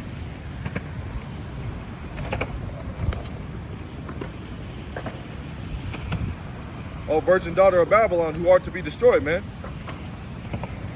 This place will be destroyed, man. And Tawadi Yahweh Ba'ashem Yahshai, the day it happens, man. Call Halayim Yahweh Ba'ashem Yahshai, the day it happens, man. We can't wait. You know? And we preach and we teach destruction, because without destruction, there's no salvation. You know? Unfortunately, this place has to be destroyed for the elect to get the victory, man. And people marvel at the fact that we teach destruction, but destruction also comes with salvation, man. You know, the second Yahushua returns, he's coming to destroy the heathen nations that are in this place, Babylon the Great, Esau, Edom, the wicked 2/3, and save his elect, you know? So without destruction, there is no salvation. So Luke 12 and 2, I believe. Luke 12 and 2.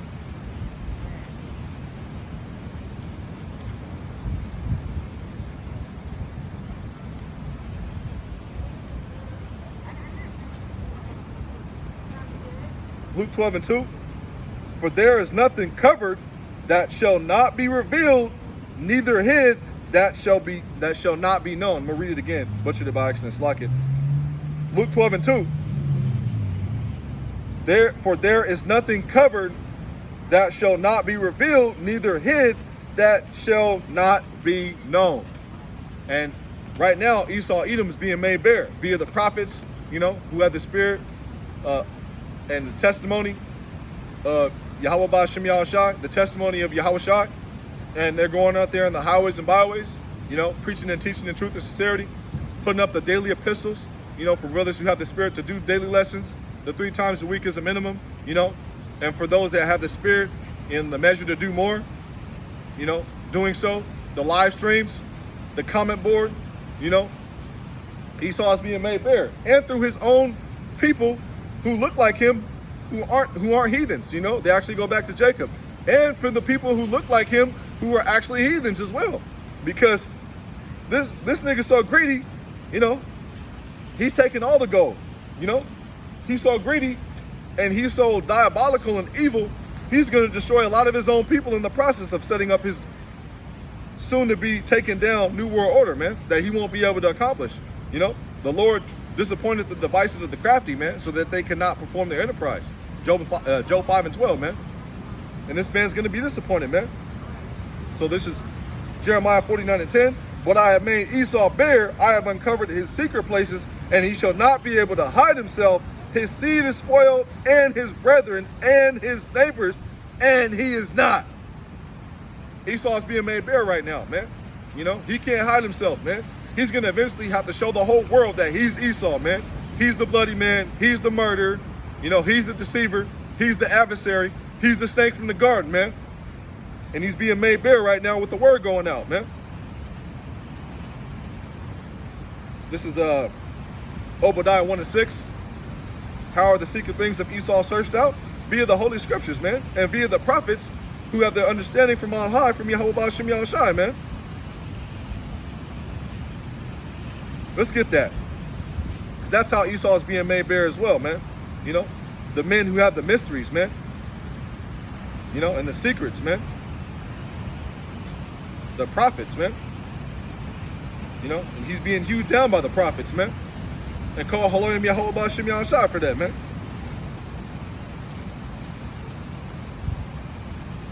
This is Amos 3:7. Amos 3:7.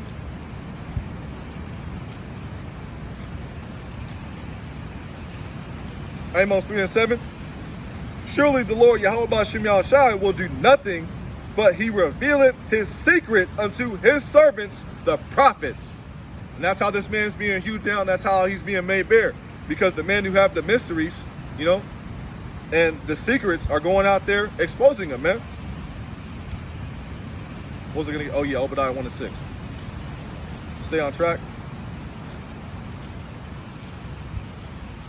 Obadiah 1:6, we went right to it. The Wadi Abba Shimei Shai. How are the things of Esau searched out? How are his hidden things sought up? Via the Holy Scriptures, man. And via the prophets, and via the prophecies, which are happening in real life, real time, every day. The uprisings of the people in the world, the earthquakes in diverse places, kingdom and nation rising against nation, nation rising against nation, kingdom rising against kingdom, which is happening with Iran, North Korea, China, Russia. They're all about to hate the whore, and they're all about to blast this place to smithereens, man.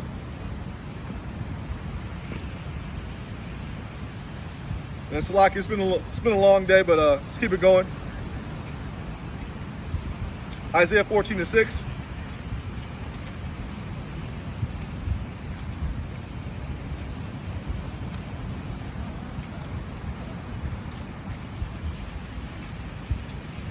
Is that 14:6 or 14:16? Yeah, let's get it.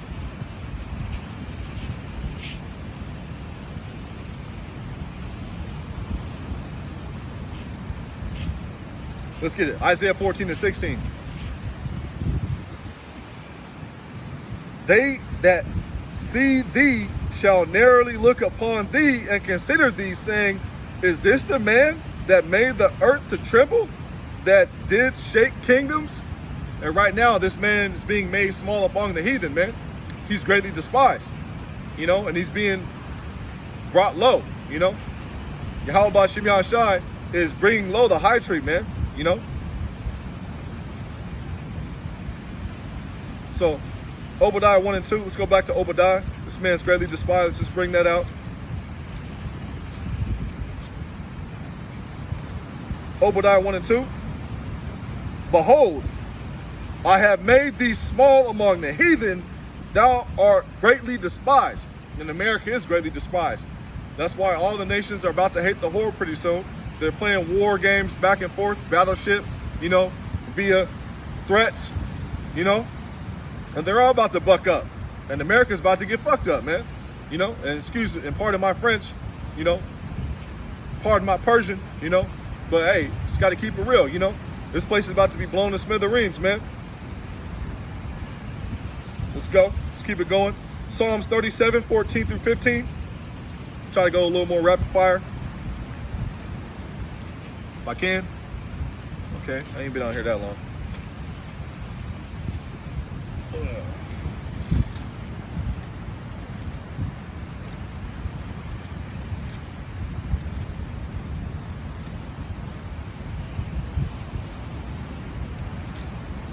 So Psalms 37, 14 through 15. Let's go 12 through 15. The wicked plotted against the just and gnashed upon him with his teeth. The Lord shall laugh at him. Yahweh Shem Yahushai shall have him in derision. He that sitteth in the heavens shall laugh. The just, it's like it. The Lord shall laugh. The Lord Yahweh Shem Yahushai shall laugh at him, for he seeth that his day is coming. You know? And Yahweh Shem Yahushai shall laugh at you. Let's get that. He that sitteth in the heavens shall laugh. Psalms 2 and 4. You know? Let's get it.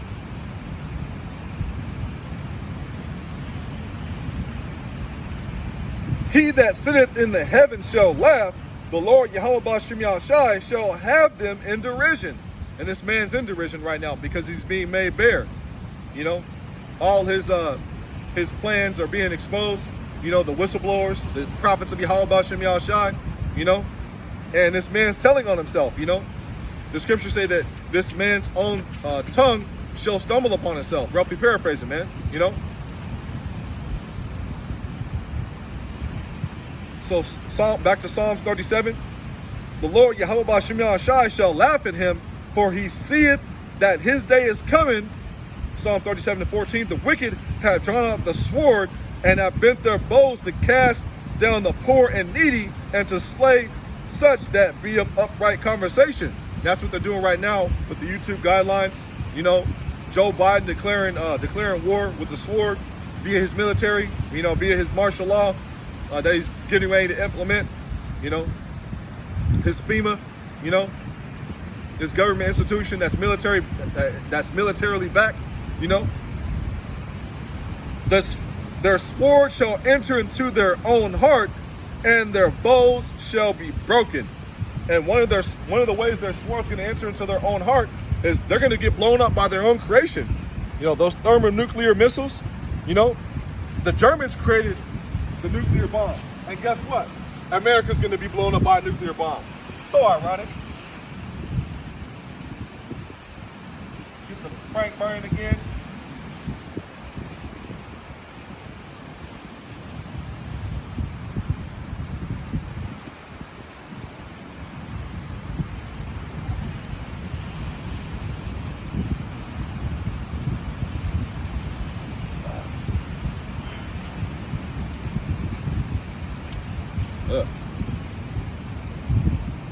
It's getting a little chilly. That wind's blowing now. Go East Coast. Break out the bubble jacket beat. Where's the mother, son? Woo! Let's keep it going.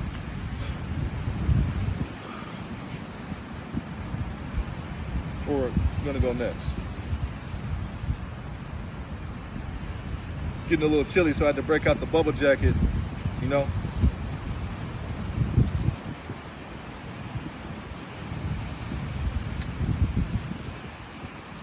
Let's keep it going.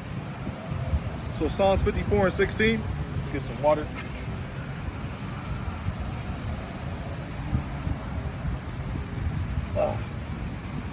Woo. Psalms 54 and 16. Psalms 54 and 16.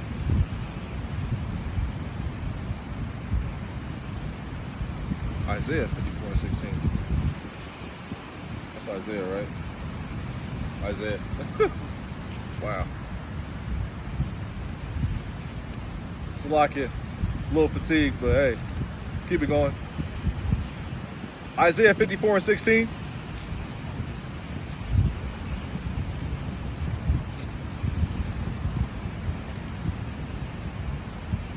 Isaiah 54 and 16. Behold, I have created the smith that bloweth the coals in the fire and bringeth forth an instrument for his work. I have created the waster to destroy.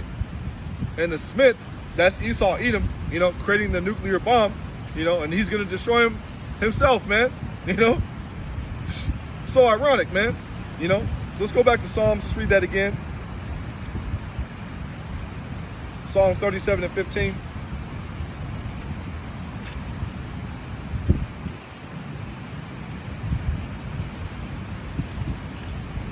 Psalms 37 and 15. Their sword shall enter into their own heart, and their bows shall be broken. So that's one of the ways their sword's going to enter into their own heart. You know, they're going to be destroyed by their own creation. The thermonuclear missile, you know, the ICBM, the intercontinental ballistic missile. Jeremiah 50 and 23.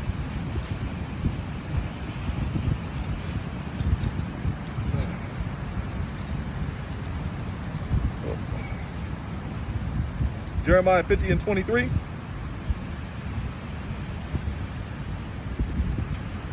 How is the hammer of the whole earth cut asunder and broken? How is Babylon become a desolation among the nations? And the hammer of the earth, you know, gonna get destroyed, you know. The nation that shook kingdoms, you know. It's small, it's being made small upon the heathen before our very eyes. You know, everywhere, every other country, you know, besides Israel, basically the land of the fake Amalekites, and Mexico, you know, Mexico has a disdain for America, you know, but mostly Israel, you know, every nation besides Israel, you know, and then Britain, you know, for the most part, hates America, man, you know. But even Britain and Mexico are starting to hate this place more and more, man. And the only reason why Mexico deals with America is because of tourism and imports. And because you have those Edomites who are conquistador babies, they're still ruling, you know? What's going on? So Isaiah 14 and 4 through 6. Isaiah 14 and 4 through 6, I believe. That's what I wanted to get next.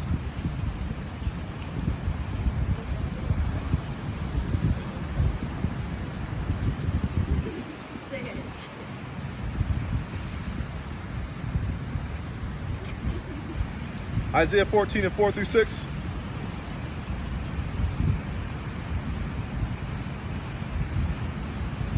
Isaiah 14 and 4 through 6.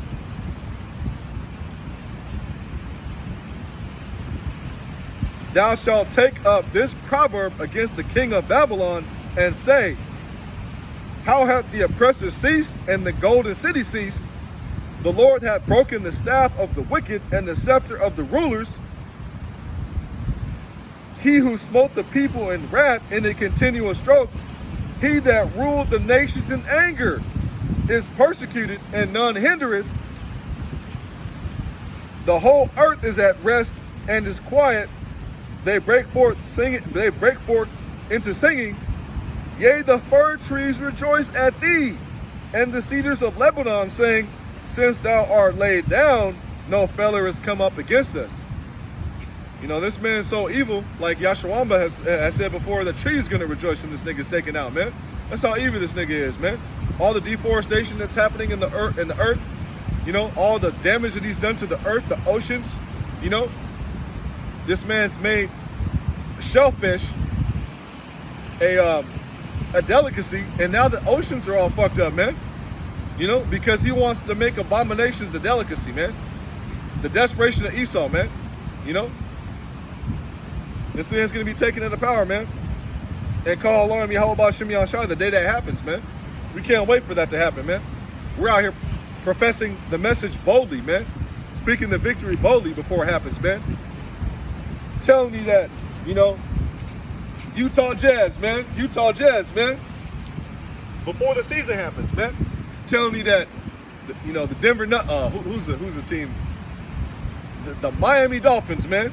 Miami Dolphins gonna kick ass, man. You know, literally telling you that the unfavored team, you know, in the society, the Israelites, gonna be your next rulers, man. You know,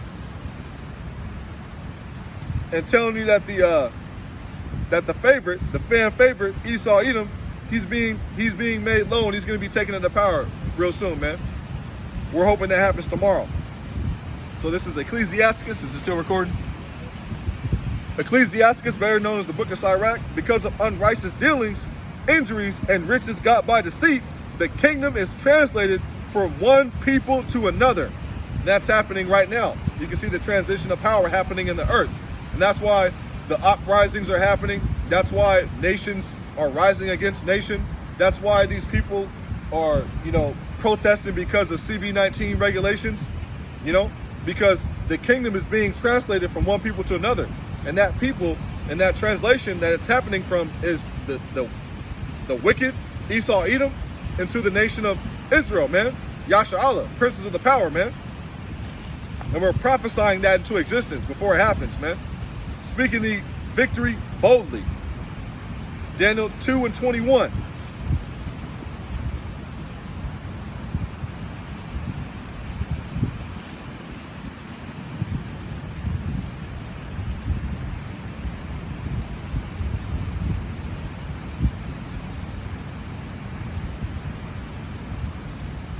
Daniel 2:21.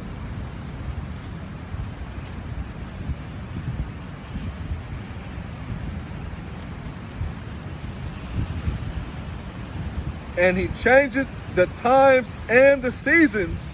He removeth kings and setteth up kings, and giveth wisdom unto the wise, and knowledge to them that know understanding. And those men that have been giving the wisdom and understanding are the prophets, and then the believers who believe on the message. You know, the believers that believe the report, you know. But that all starts with his holy prophets, man, who have been given the mysteries, you know.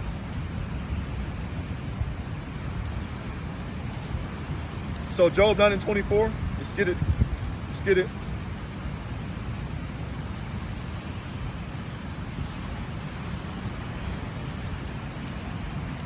Job 9:24.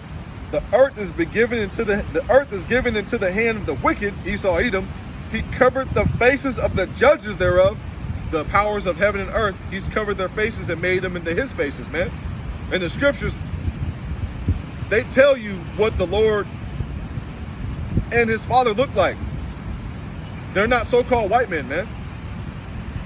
The earth is given into the hand of the wicked. He covered the faces of the judges thereof.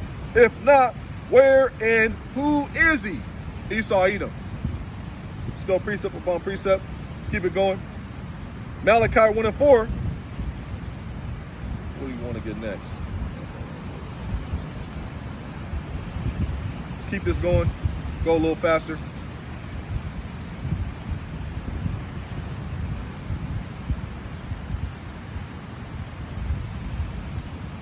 So Malachi 1:4, went right to it. Whereas Edom saith, so let's go start at Malachi 1:2. Let's start from the top.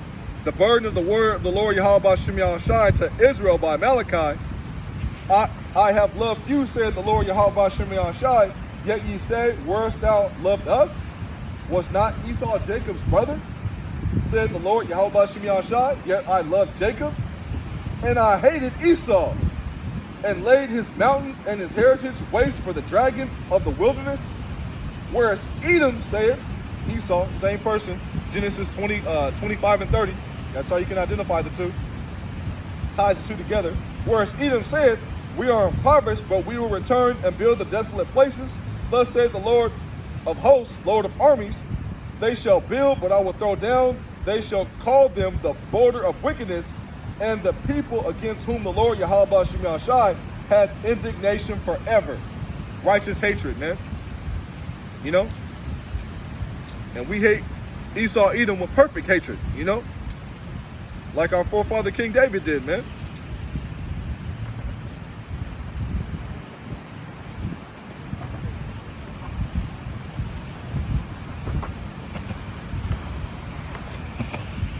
So Daniel 4 and 17.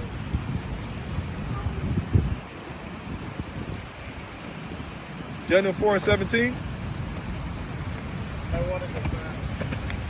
Daniel 4 and 17. This matter is the decree of the watchers and the demand by the word of the holy ones, to the intent that the living may know that the Most High ruleth in the kingdom of men, and giveth it to whomsoever he will, and setteth up over it the basis of men, which is Esau, Edom. You know, if you go into the prophecy of the statue, Esau and his rulerships are at the bottom, the legs and the feet, you know. That's Esau, man, you know. The basis of men, you know.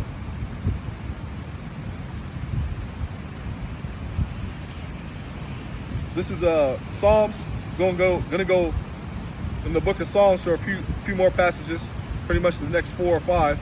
Psalms 144, 7 through 10.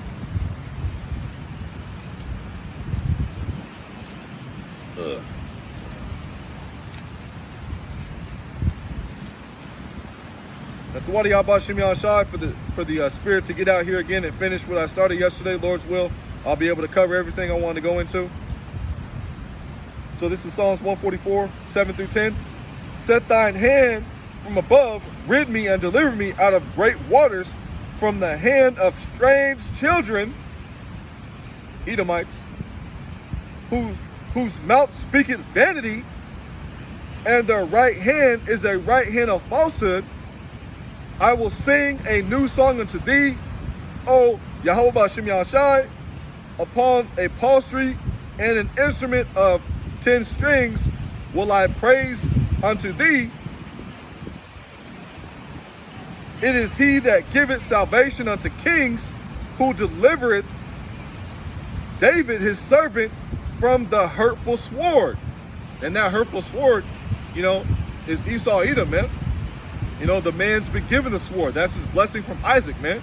You know, and he's going to pursue his brother Jacob in these last days with that sword, via his medical field, via his police force, martial law, his FEMA, his National Guard, his military, the UN, you know, the UN so-called peace troops, you know, the Gurkha troops and the troops that don't speak English, his concentration camps, you know, and eventually with his mark, you know, his chip with no dip, his chip with no salsa, man. So, Book of Psalms, let's get it again. Psalms 9, 1 through 6.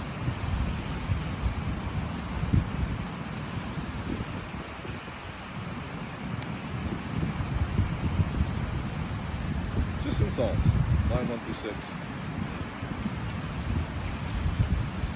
So Psalms 9, 1 through 6. I will praise thee, O Yahweh Shem Yahushai, with my whole heart. I will show forth all thy marvelous works. I will be glad and rejoice in thee. I will praise to thy name, O thou most high. When mine enemies are turned back, they shall fall and perish at thy presence. For thou hast maintained my right and my cause. Thou sittest in the throne and judging right. Thou hast rebuked the heathen. Thou hast destroyed the wicked. Thou hast put out their name forever and ever. Obadiah 1 and 18. O thou enemy, destructions are come to a perpetual end, and thou hast destroyed cities. Their memorial is perished with them. And that's going to happen when America gets blown to smithereens, man. This place is going to be a memorial, man. So Psalms 11 through 16, sing praises to the Lord Yahweh Ba'Shem Yahushai, which dwelleth in Zion, declare among people his doings. When he maketh inquisition for blood, he remembereth them. He forgetteth not the cry of the humble. Have mercy upon me, O Yahweh Ba'Shem Yahushai. Consider my trouble which I suffer of them that hate me, the Edomites. Thou liftest me from the gates of death. The gates of hell shall not prevail, man, you know.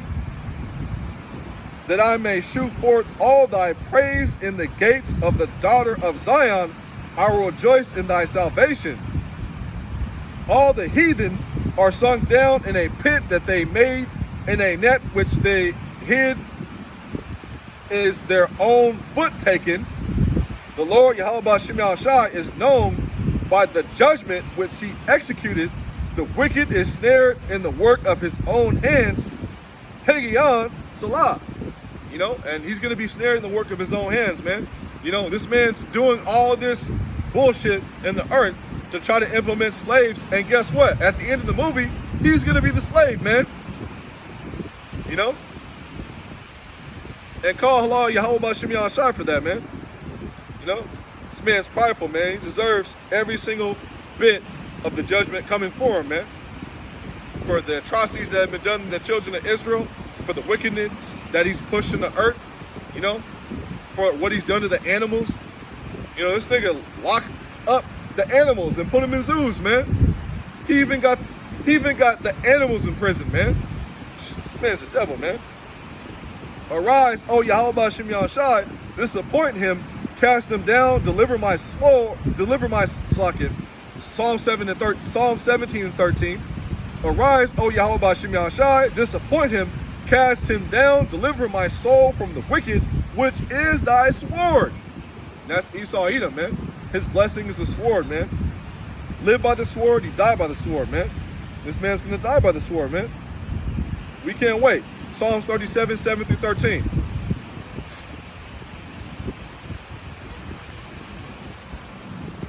Psalms 37, 7 through 13. Rest in the Lord Yahweh Ba'Shem Yahushai and wait patiently for him. Zephaniah 3 and 8. Wait ye upon me. Fret not thyself because of him who prospereth in his way, because of the man who bringeth wicked devices to pass. You know, the New World Order. You know, his chip with no dip. Cease from anger and forsake wrath. Fret not thyself in any wise to do evil, for evildoers shall be cut off, but those that wait upon the Lord Yahweh Ba'Shem Yahushai, they shall inherit the earth. Wait ye upon me, man. For yet a little while, and the wicked shall not be. Yea, thou shalt diligently consider his place, and it shall not be. But the meek shall inherit the earth, and shall delight themselves in the abundance of peace. The wicked plotteth against the just, and gnasheth upon him. It's like it, Psalms 37 and 12. The wicked plotteth against the just, and gnasheth upon him with his teeth. The Lord shall laugh at him, for he seeth his day is coming. And this man's day is coming, man. Soon, you know.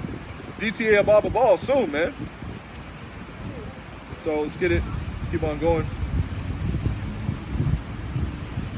2nd Esdras 8 and 27.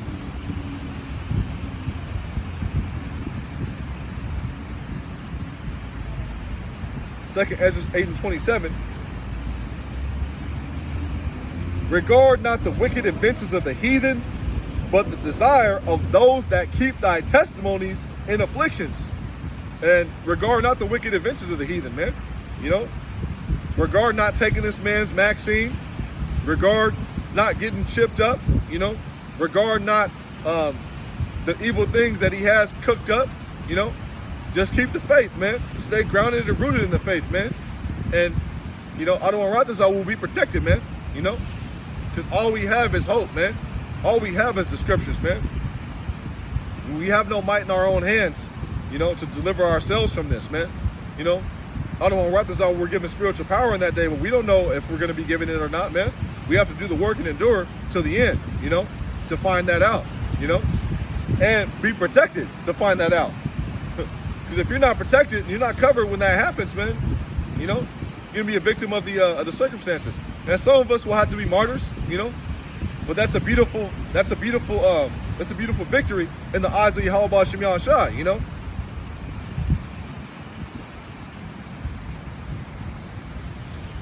Psalm 64, 1 through 7.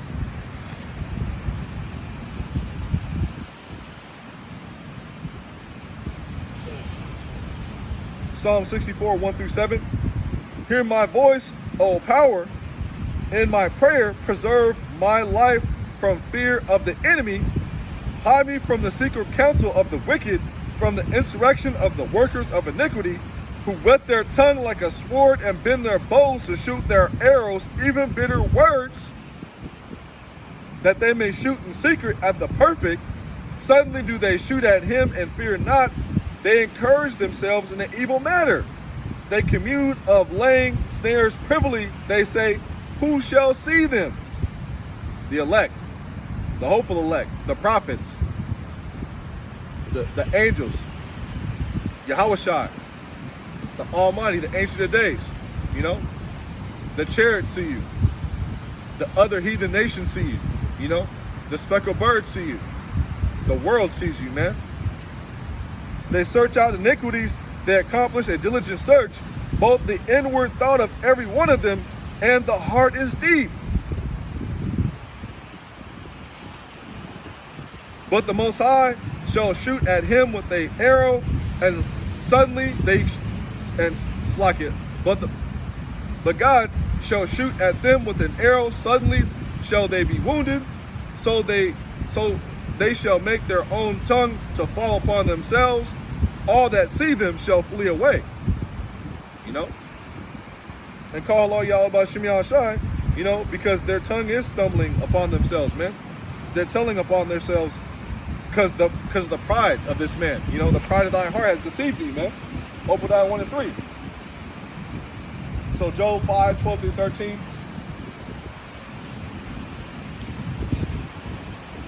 Job 5 and 12. He disappointed the devices of the crafty, so that their hands cannot perform their enterprise. He taketh the wise in their own craftiness, and the counsel of the Lord is carried headlong. And he's going to disappoint their New World Order, man. You know, when Yahushua cracks the sky, you know, there's going to be a lot of shocked faces in that day. And when this man doesn't look like a strung out Hell's Angel, he doesn't look like a hippie that's been out in Mendocino County, you know, rolling blunts and growing plants, you know, then a lot of people are going to be shocked, man. So Job 19 through 23, he shall deliver thee in 6 troubles, yea, in 7 there shall no evil touch thee. In famine he shall redeem thee from death, and in war from the power of the sword. Esau, thou shalt be hid from the scourge of the tongue, neither shalt thou be afraid of destruction when it cometh. At destruction and famine thou shalt laugh, neither shalt thou be afraid of the beasts of the earth, for thou shalt be in league with the stones of the field, and the beasts of the field shall be at peace with thee. And, you know, Anu and Rathasah will be protected in that day as well, man. You know, because the wild beasts, you know, the teeth of wild beasts, let's get that in Ecclesiasticus. In the book of Sirach.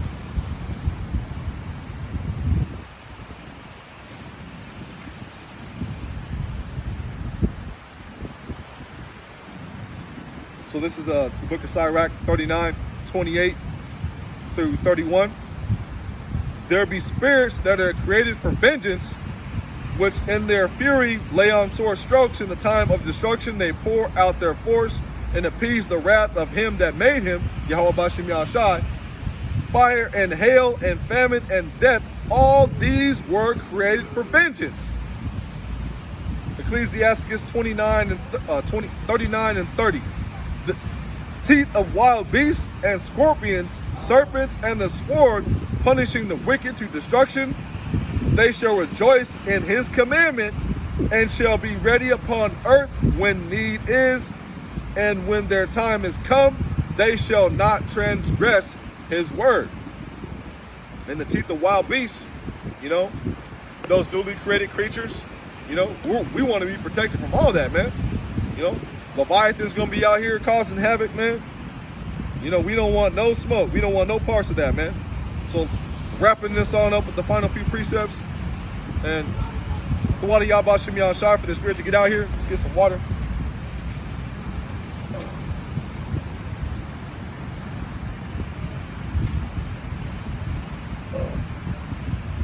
Whew. Let's keep it going.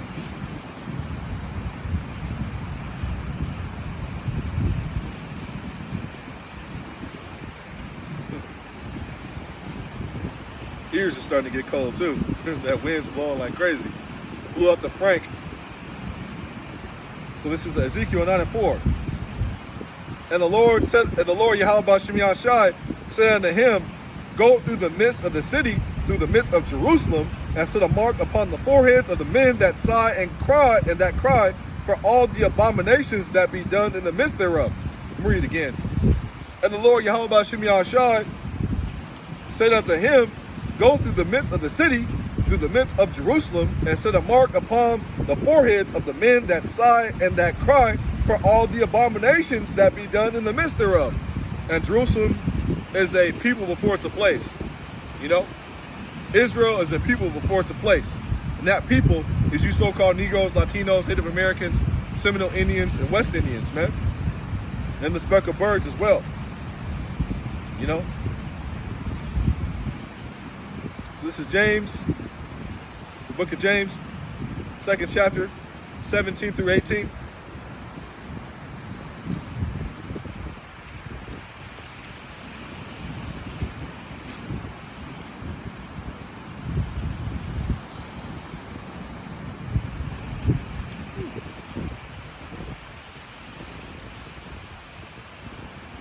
James 2:17.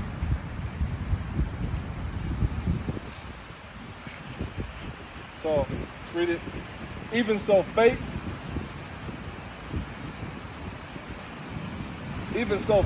if it hath not works, is dead, being alone. Yea, a man may say, thou hast faith, and I have works. Show me thy faith without my works. It's like, I'm gonna read this again. I'm gonna start from the top. Even so faith, if it hath not works, is dead, being alone. Yea, a man may say, thou hast faith, and I have works. Show me thy faith without thy works, and I will show thee my faith by my works. And that's what we're supposed to do. We're supposed to sigh and cry for all the abominations that are done in the midst thereof. You know, go out there in the highways and byways, prophesy, put up the lessons, you know, and show our faith by our works. You know, if you believe in this thing, then you're going to do the works, man. You know, you're not going to make excuses. You know, sometimes, you know, we get weak. Every now and then we have our lows. That's what the brotherhood is for, man. You know, and that's why we go out there and we get stronger, you know. By showing more works, you'll get more faith. You know, just personally speaking, the more lessons I do, the more lessons I want to do, you know.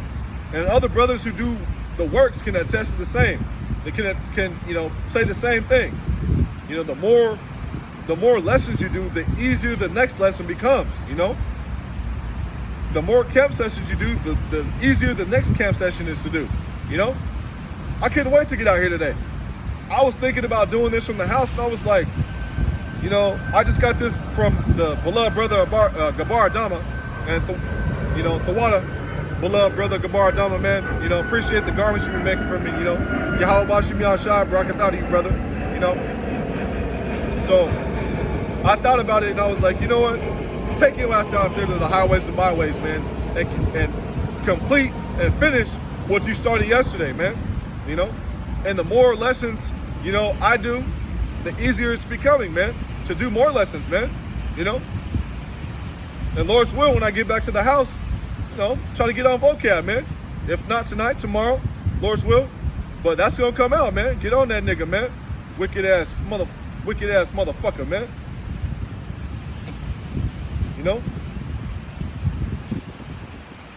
So this is 1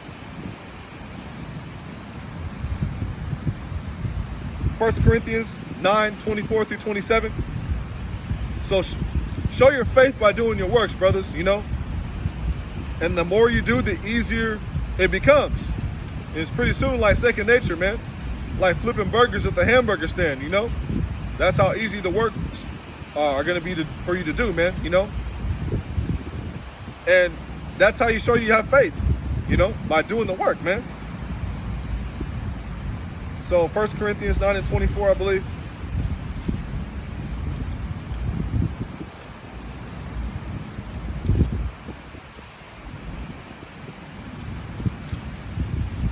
And if you're not doing the works yet, and if you're just watching, pray for more faith, man.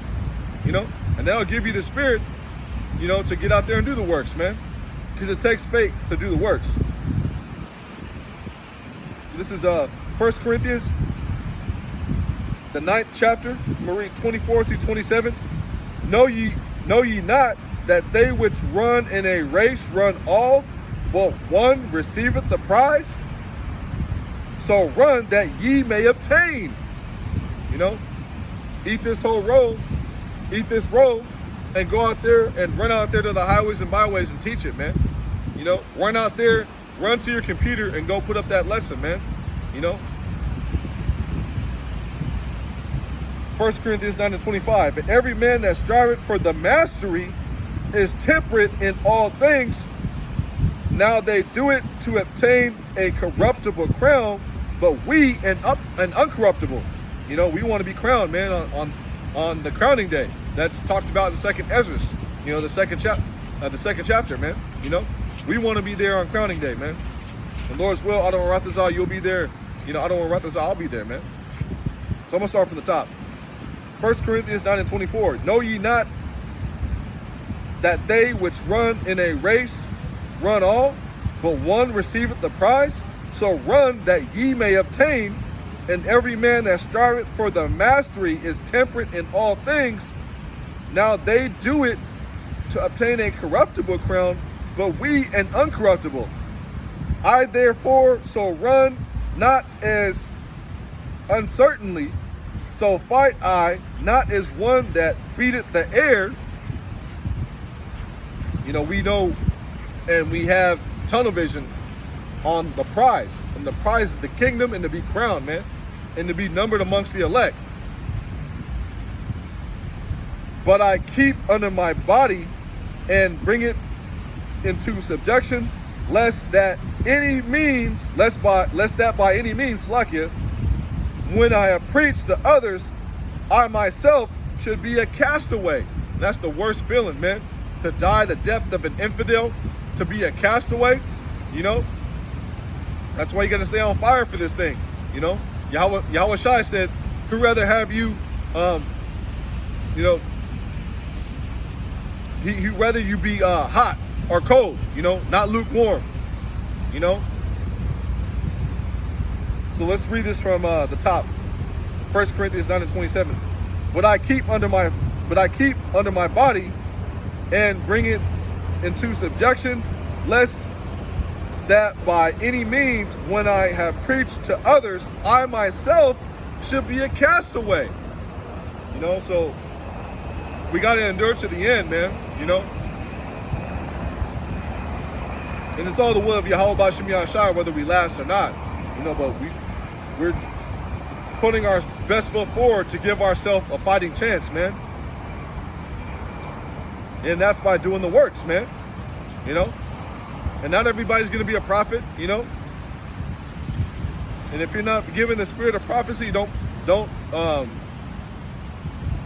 try to go into that lot, man. Because once you put your hand to the plow, you in it now. Matthew 24:13.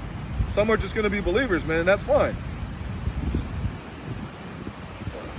Matthew 24:13. But he that shall endure to the end, the same shall be saved. And you got to endure to the end to be saved, man. You know, the only way that we're going to be saved is that we endure, and the only way we're going to endure is if we're protected. You know, we have that hedge of protection over us. You know, from Yahweh B'Shem Yahushai. But you got to have faith for that to happen, and you got to be doing the works in one way or another. You know, be it believing, watching the videos, you know, studying, you know, doing the videos, going out there in the highways and byways, you know.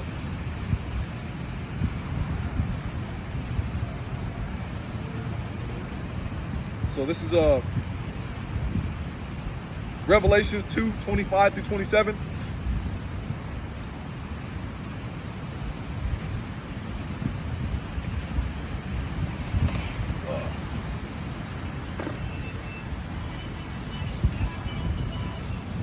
This is Revelation, the 2nd chapter, 25 through 27.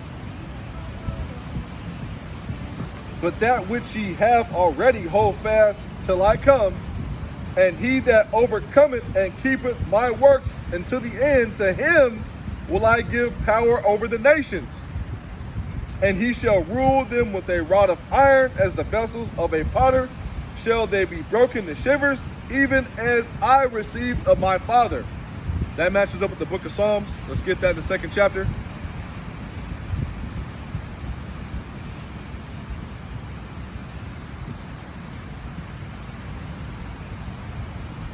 Psalms 2, right? Yep. So Psalms 2.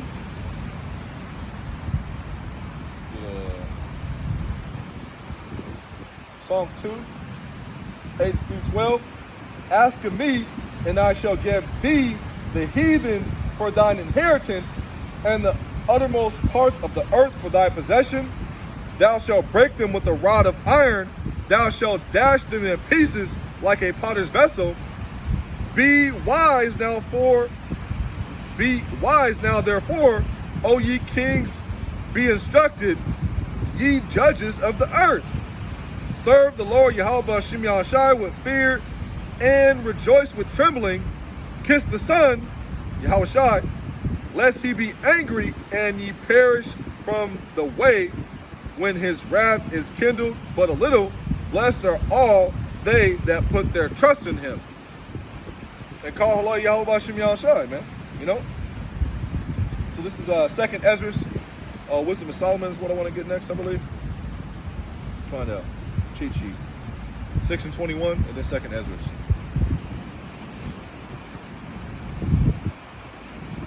Wisdom of Solomon, or Wisdom of Solomon. Done that a few times today. Wisdom of Solomon, 6 and 21. If your delight be then in thrones and scepters, O ye kings of the people, honor wisdom, that ye may reign forevermore. Let's read this again. Wisdom of Solomon 6 and 21.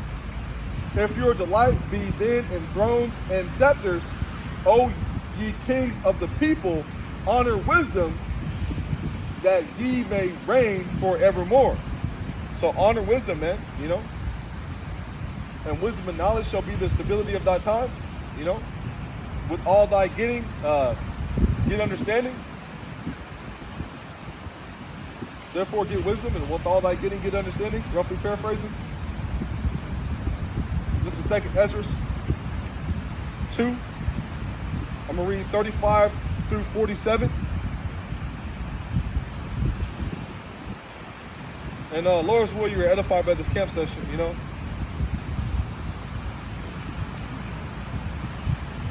Still going? Yep. Cool.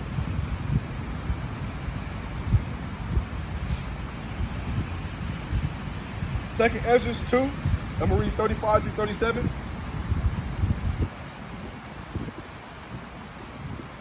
Be ready to the reward of the kingdom, for the everlasting light shall shine upon you forevermore.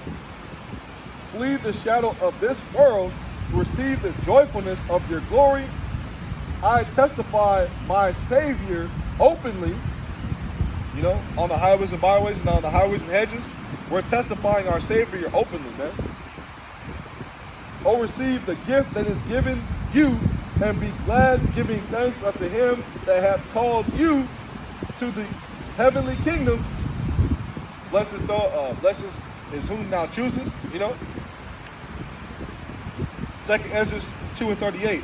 Arise up and stand, behold the number of those that be sealed in the feast of the Lord, which are departed from the shadow of the world, and have received glorious garments of the Lord Yahweh B'Shem Yahushai.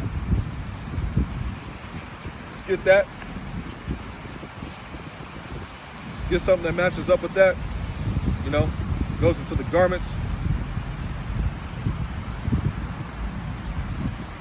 That garment is this understanding, you know, this truth.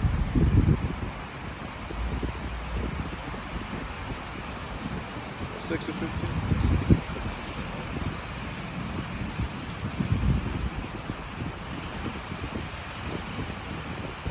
Revelation 16 and 15.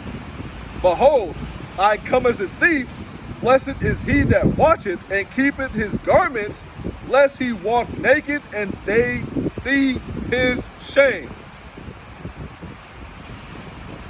Isaiah 52 and 1. Isaiah 52 and 1. I believe it's Isaiah 52 and 1. The one of Yahweh B'Shem Yahushua for the precepts. Awake, awake, put on thy strength, O Zion. Put on thy beautiful garments, this truth, this gospel, this understanding. O Jerusalem, which is a people before it's a place, the holy city, which is the elect, the hopeful elect. For henceforth there shall no more come into thee the uncircumcised and the unclean. And the unclean won't come into this truth, you know. And eventually in the holy city, you know, they won't be allowed to be there at all. Because the Israelites will be perfect, man, you know. So this is 2nd Ezra. Let's go back to the garments. So this is 2nd Ezra 2 and 39. I'm gonna start at 38. Arise up and stand, behold the number of those that be sealed in the feast of the Lord Yahweh B'Shem Yahushai, which are departed from the shadow of the world, and have received glorious garments of the Lord. Take thy number, O Zion, and shut up those of thine that are clothed in white, which have fulfilled the law of the Lord Yahweh B'Shem Yahushai. The number of thy children, whom thou longest for, is fulfilled. Beseech the power of the Lord, that thy people, which have called, which it's like, I'm gonna start from the top. 2nd Ezra 2 and 41. The number of thy children, whom thou longest for, is fulfilled.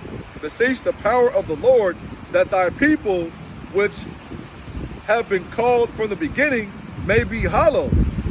I, Ezra, saw upon the Mount Zion a great people, whom I could not number, and they all praised the Lord with songs.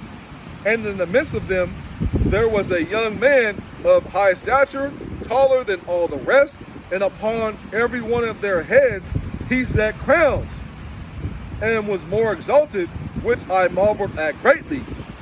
2nd Ezra 2 and 44. So I asked the angel and said, Sir, what are these?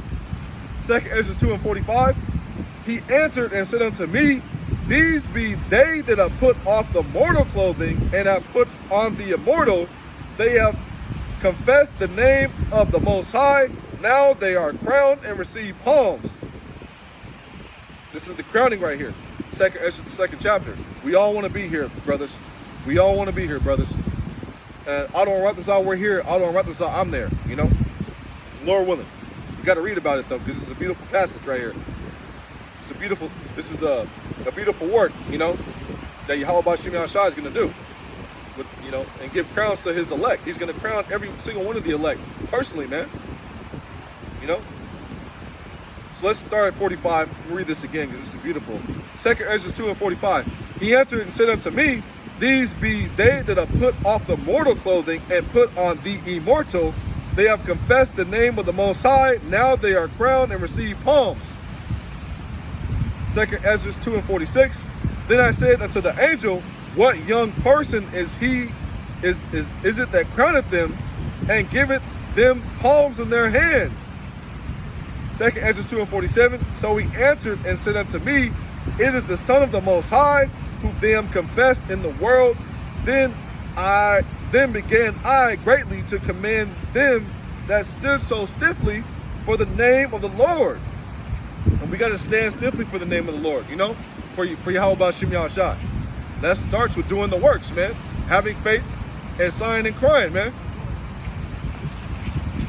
And I don't mean sniffling, you know. Sighing and crying means crying out, you know, like a damsel in distress. Luke 21:25-27.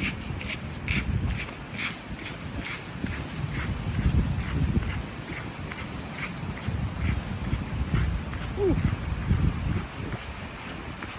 Luke 21:25-27.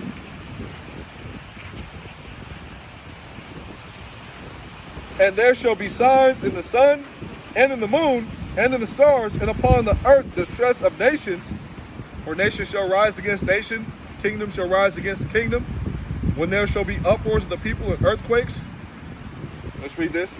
And there shall be signs in the sun, and in the moon, and in the stars, and upon the earth distress of nations, with perplexity, the sea and the waves roaring, men's hearts failing them for fear and for looking after those things which are coming on the earth, and for the powers of heaven shall be shaken. And then shall they see the Son of Man coming in a cloud with power and great glory. He cometh with clouds, you know. So let's read this. I want to get next. Oh yeah. 2nd Ezra 9:1-4. Wanted to get this first, but Salakia, the other one just came out, Luke 21:25-27. So this is 2nd Ezra 9:1-4. He answered me, then said, measure thou the time diligently in itself, when thou seest part of the signs pass, which I have told thee before. Then shalt thou understand that it is the very same time when the highest will begin to visit the world which he made. Therefore, when there shall be seen earthquakes and uproars of the people in the world, which is happening right now, you got all these people in these foreign nations uprising against the government, protests, burning cars, you know, it's going down. Then shalt thou well understand that the Most High spake of these things from the days that were before thee. Slakia. Keep on doing that today for some reason. Slakia, brothers. Second Ezra 9:1-4. I'm gonna read 4.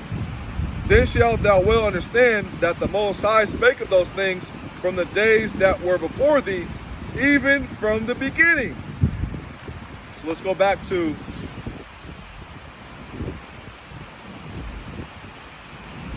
the New Testament, the book of Acts 1:6-11.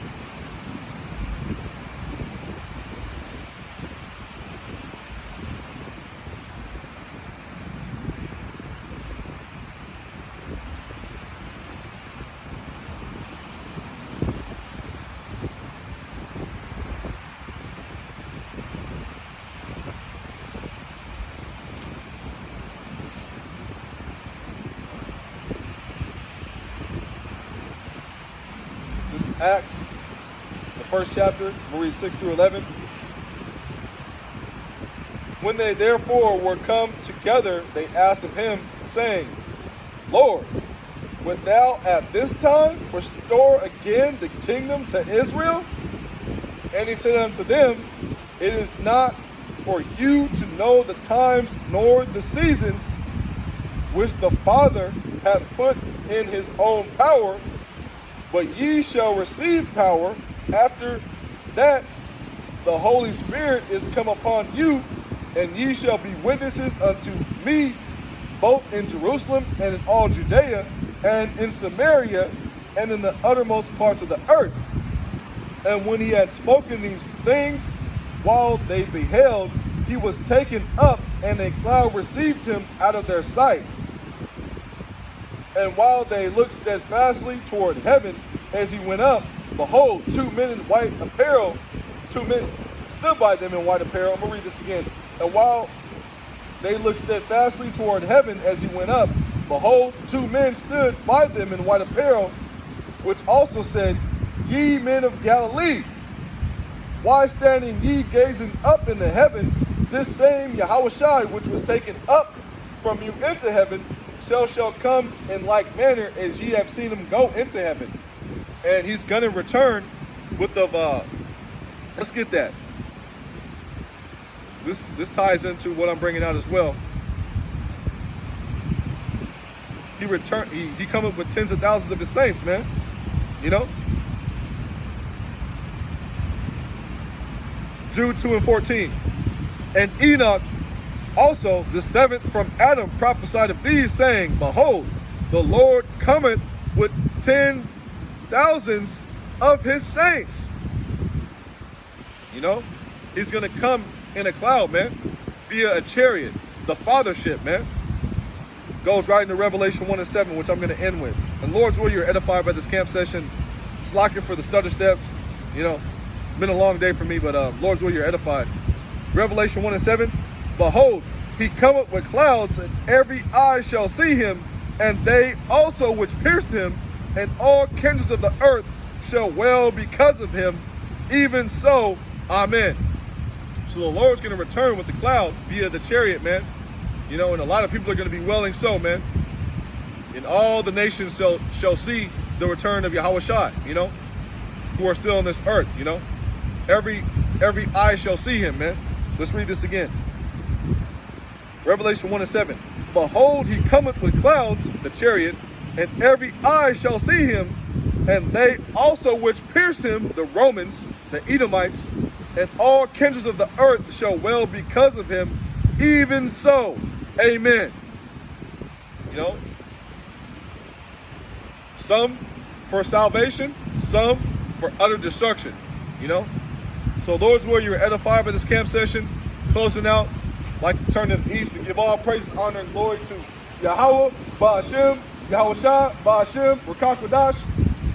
Double honors to the apostles of Israel, aka the head apostles of Great Millstone, who rule well and teach well with sound doctrine. Shalom to the elders and the elder bishops of Great Millstone as well. Peace, love, salutations, and blessings to all the sincere Akim and Akwat who subscribe to this truth. A hearty shalom to the men out there on the highways and byways, highways and hedges, preaching and teaching the truth and sincerity, risking their lives and risking their freedom to bring it out. And last but not least, a hearty shalom to the men of Valor Camp. New Jersey, NYC, first camp I ever heard the truth from, Isaiah 62 verses 6 through 7. Those that make mention of the Lord, Yahweh Ba'ashem Yahushua, keep not silence. Give him no rest, day or night, till Jerusalem is the praise in all the earth. So Lord's will, you are edified by this camp session. And until next time, Lord's will, shalom. DTA, above. Soon. Very soon.